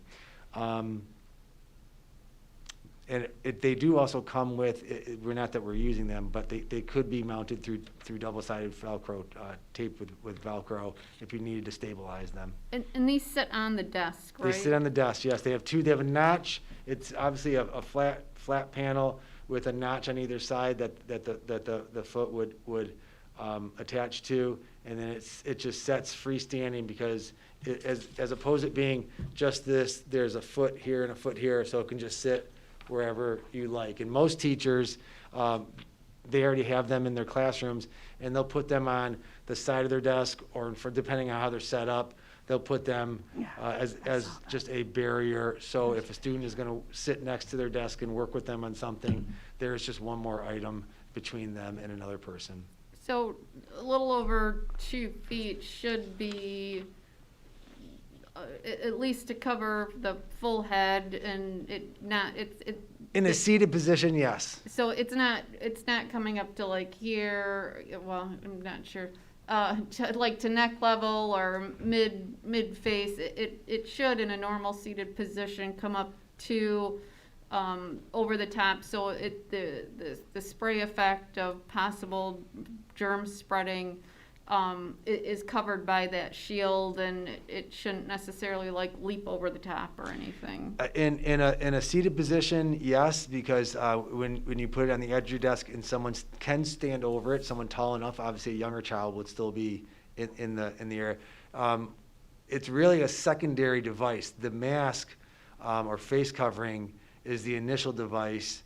So my mask protects you, your mask protects me, and then the shield is just one more secondary device that many of our staff do like to employ. Okay, and when you said, like acrylic, this isn't like maybe like something that you would be flexible, right? No, it's going to be a solid piece. It is. And I know that Mr. McDonald, Mr. Willenberg, others, we've gone out to buildings this past week and been walking the buildings and been in the classrooms, and they've seen them. It's a 1/4 inch thick. It's very solid. Okay, thank you very much. Thank you, Mrs. Bonneville. Any other questions? Mrs. Bradford? Yeah, just a quick question. Does every teacher or staff member, are they able to get one of these plexiglasses, or is it each teacher chooses to have it or not? We have just dropped them off in quantities for each person to have. So counselor, yes. Teacher, yes. We have them at main offices, yes. So we have bought far more than there are teachers at this point. Perfect. Because we're giving them not just to teachers. So I'm trying to hesitate to say Right. every teacher I meant all gets staff, one. if anybody wants Yet one. at the same time, it's not every employee in the district, because Sure. many of our employees aren't sitting at a desk or even working with children necessarily. So Okay. in the building sense, or on the building side of it, we have plenty, and if we have needs or requests or situations that arise that we need more, you'll probably see me back here again with another quote for some more of them, because we will certainly follow through and get them. Perfect, because I think once I'm thinking once they get into the classroom, they'll have a better idea of how useful they are, or how they can use them in different ways. So I just wanted to make sure or clarify that a staff member or a teacher, if they wanted and felt comfortable with one at their desk, they can definitely have one. Okay, thank you. Thank you, Mrs. Bradford. Mrs. Bonneville, did you have another question? Mr. Francis, are teachers required to have one in their classroom, or is this something that they might choose to have? They're not, nobody's gonna say you're required to put it up or use it, but everybody they've been delivered to all the buildings and they've been dropped off in every classroom. If a teacher wanted to go to their building supervisor or principal and say, look, you know what, I'm not gonna use this. If you have somebody else that wants to use it, they'll redeploy that. Okay, But and- we are making sure, we're trying to just make sure that each gets it, and we're not necessarily, our warehouse district staff aren't putting them in classrooms. We drop them off, and then the building supervisor and the folks at the building can then disperse them throughout their building, knowing where folks are located. Okay, and if somebody doesn't take one right away and they later choose maybe in a week or two that they would really like to have one in their classroom after all, are they gonna be available for teachers, or will we be out of stock by then? We could probably arrange that. We could probably arrange that for sure. We'll work on that. But what I personally seen, and again, I'd ask my colleagues who've gone with me, I pretty much saw one in each classroom we went to. It looks like people have taken them and have set them up somewhere. Okay. I don't off the top of my head remember not seeing one in a classroom. Okay, so if someone walks into a classroom and there is not one visible or present, it doesn't mean that they were unable to get one. It may be a choice of either using it or not using it, and perhaps even if they do have one in their classroom, maybe it's set off to the side. Now, to your point, that it is what I saw. I would find one in the classroom, but it was laying flat somewhere off to the side, but they certainly had one. So, Okay. yeah. Perfect, thank you. Thank you, Ms. Bonnefield. Any other questions or comments? Seeing none, we have a motion by Mrs. Bradford, supported by Mrs. Burton, to approve the purchase of plexiglass. Mrs. Bonnefield, would you take the roll? Mrs. Bradford, Yes. Mrs. Burton, Yes. Mrs. Frank, Yes. Mrs. Jarvis, Yes. Mr. Centers. Yes. Mrs. Bonnefield says yes. President Johnson. Yes, motion carries. Thank you. That takes us to item 7J, approval to purchase folding chairs and storage dollies, 2013 bond. May I have a motion, please? President Johnson? Mrs. Burton. Move that the Board of Education of the Livonia Public Schools School District approve the purchase of folding chairs and folding chair dollies from School Specialty, Chicago, Illinois, in the amount of $50,769.43. Support. We have a motion by Mrs. Burton, supported by Mrs. Bradford. And Mr. Francis. Yes, sir. This is a 2013 bond fund purchase. These folding chairs will be replacing the current folding chairs that the district currently has and maintains. The current folding chairs are quite old, as I think everybody in this room has seen and used and experienced them. They are in great disrepair and will be scrapped after, if the board approves this and we receive the new ones. These chairs get used district-wide, so they are held here at the warehouse and school buildings. If they have an event and need the folding chairs, would contact, order them up, we deliver them out and set them up, and then when the event is done, we bring them back. So the dollies help move them around as well. Thank you, Mr. Francis. Questions, comments from the board? Seeing none, we have a motion by Mrs. Burton, supported by Mrs. Bradford, for the approval to purchase folding chairs and storage dollies, 2013 bond. Mrs. Bonnefield, would you take the roll, please? Mrs. Burton, Yes. Mrs. Bradford, Yes. Mrs. Jarvis, Yes. Mrs. Frank, Yes. Mr. Centers. Yes. Mrs. Bonnefield says yes, and President Johnson. Yes, that motion carries. Thank you. That takes us to item 7K, approval to purchase coral risers, 2013 bond. May I have a motion, please? President Johnson. Mr. Centers. Move that the Board of Education of the Livonia Public Schools School District approve the purchase of coral risers from School Specialty, Chicago, Illinois, in the amount of $81,166.59. Support. We have a motion by Mr. Centers, supported by Mrs. Jarvis. Once again, Mr. Francis. Thank you, President Johnson. Very similarly to the chairs that we just discussed, this is a 2013 bond fund purchase to replace coral risers that the district holds on to and maintains and sends out to school buildings as they ask for them and need them based upon events they might be having. So these would replace the older risers that we currently have and that schools use. So again, those would be scrapped if the board approves and we end up purchasing these new risers. Thank you, Mr. Francis. Questions or comments from the board?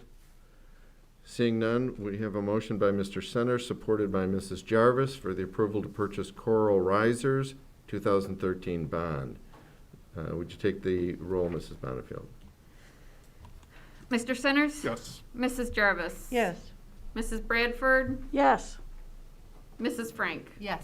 Mrs. Burton? Yes. Mrs. Bonnefield says yes. President Johnson? Yes. Motion carries. Thank you. That takes us now to item 8, our personnel matters, and 8A is teachers for approval. May I have a motion, please? President Johnson, Mrs. Jarvis? move that the Board of Education of the Livonia Public Schools School District accept the recommendation of the superintendent and offer employment for the 2020-21 school year to the teachers listed on the attached document. Support. We have a motion by Mrs. Jarvis, supported by Mrs. Frank. And we'll turn to Mr. McDonald for help with this one. Thank you, President Johnson. The individuals we are presenting to the board tonight are qualified to fill these positions, and they have been fully vetted. Through our extensive interview process, we are confident that these teachers will perform at a high level and represent Livonia Public Schools in a manner that is consistent with both our shared vision and our collective commitments. The positions have each been included in the 2021 budget and are in an area of need. We are pleased to be recommending such a talented and large group of individuals. We are excited to have them working with our students. I'd also like to take this opportunity to thank the many administrators who were part of the interviewing process. It is a labor-intensive process. Many of them started before the contractual year, but we put in the hours because we know how important having the right teacher in front of our students is, and we want to bring to you the best candidates possible. Thank you, Mr. McDonald. Questions or comments from the board? The only comment I have is I was disappointed that it took me 9 pages to find someone from the University of Toledo. But I'm grateful to have you aboard. So we have a motion by Mrs. Jarvis, supported by Mrs. Frank, for the approval of teachers. Mrs. Bonnefield, would you take the roll, please? Mrs. Jarvis? Yes. Mrs. Frank? Yes. Mrs. Burton? Yes. Mrs. Bradford? Yes. Mr. Centers? Yes. Mrs. Bonnefield says yes. President Johnson? Yes. Motion carries. That takes us to item 8B, teachers for tenure. May I have a motion, please? President Johnson, Mrs. Bradford? move that the Board of Education of the Livonia Public Schools School District accept the recommendation of the superintendent and acknowledge that tenure status has been granted to the following teachers, effective on the respective date. Jeffrey Backus, August 31st, 2020. Lauren Bauer, August 28th, 2020. Mark Bryden, August 28th, 2020. Kay Campbell, August 7th, 2020. Nicole Dennis, September 3rd, 2020. Joy Dunn, August 17th, 2020. Benjamin Edwards, September 24th, 2020. Amanda Feely, August 31st, 2020.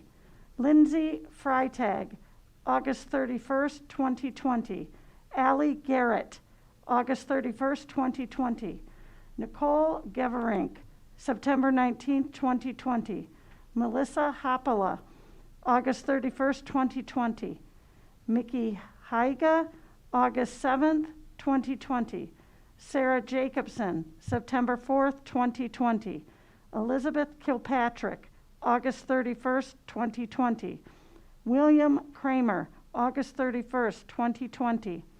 Shelby Longworth, August 31st, 2020.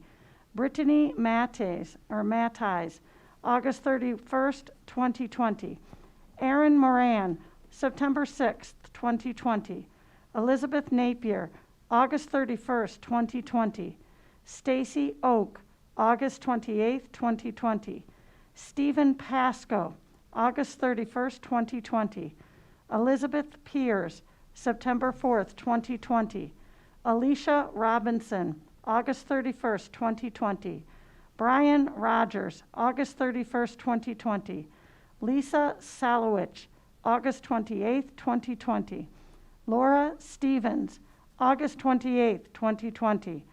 Alex Tedesco, August 31st, 2020. Michelle Venesley, August 28th, 2020. Andrew Wall, August 31st, 2020. Natalie Wall, August 31st, 2020. Support. Wow. Congratulations. Why, Karen. thank you very much. Thank you. We have a motion by Mrs. Bradford, supported by Mrs. Burton. And again, Mr. McDonald. Thank you. These teachers have successfully completed the district's requirements for probationary teachers, including their years of service, evaluations, overall performance, as well as student growth. We have carefully reviewed all the supporting documents, and based upon our review, as well as the recommendation of their building principal, these individuals have achieved tenure status with the Livonia Public Schools. Thank you, Mr. McDonald. Questions or comments from the board? Congratulations. Indeed. All right, we have a motion by Mrs. Bradford, supported by Mrs. Burton, to grant tenure status to the specified teachers. Mrs. Bonifield, would you take the roll, please? Thank you. And thank you for your continued commitment to the district. That was a fantastic list. Mrs. Bradford, Yes. Mrs. Burton, Yes. Mr. Centers, Yes. Mrs. Frank, Yes. Mrs. Jarvis. Yes. Mrs. Bonifield says yes. President Johnson. Yes, motion carries. That takes us to item 8C, leaves of absence. May I have a motion, please? President Johnson. Mrs. Bonifield. Move that the Board of Education of the Livonia Public Schools School District accept the recommendation of the superintendent and approve the rest, oh, Lord have mercy, and approve the request for leave of absence as listed below. Brenda Kleinow, FMLA to Child Care Leave 2020-21.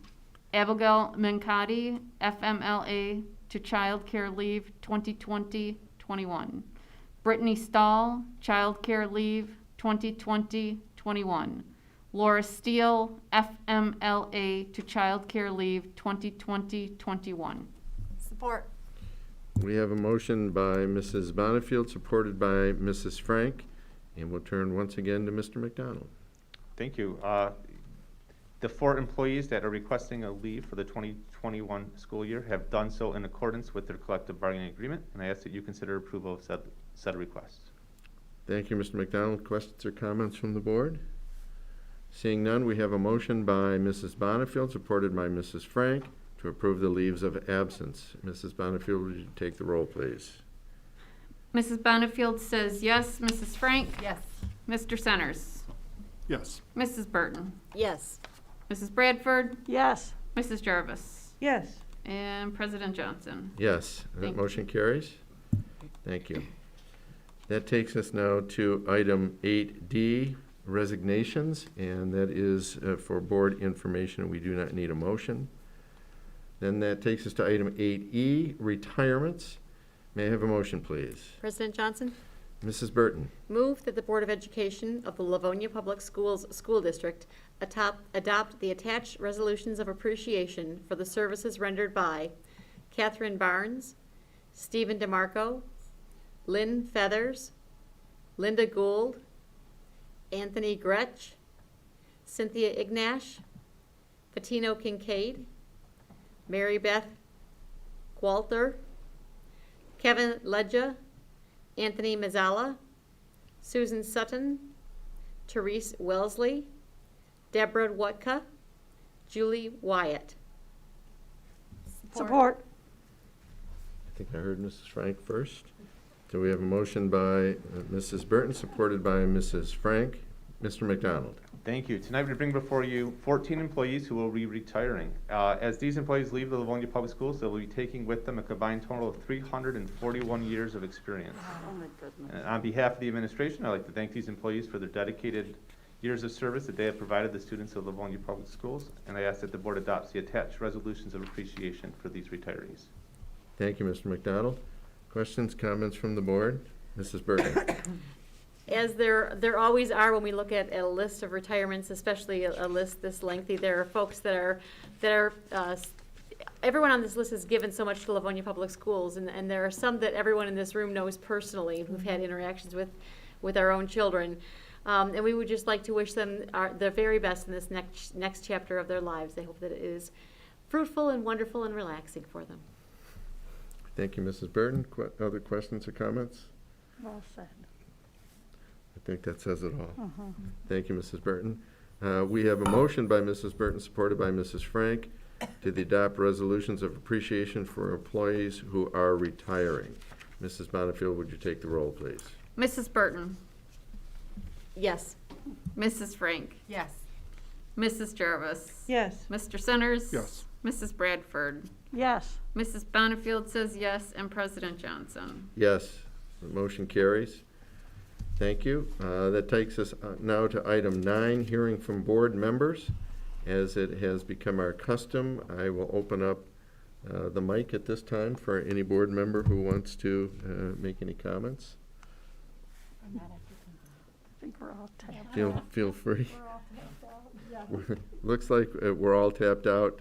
I will just then reiterate my thanks to my colleagues for the continued education with MASB to maintain this as an honor board. That was one of the goals that I had early on the board, and we have achieved that, and we want to keep that going. Thank you so much. To the cabinet and staff who put in all the work and time to develop these plans and keep the school district operating like a well-oiled machine during this pandemic time. Thank you. It is greatly appreciated by the board. If there is nothing else, is there any other business to be brought before the board tonight? Seeing not, then we are adjourned. Thank you.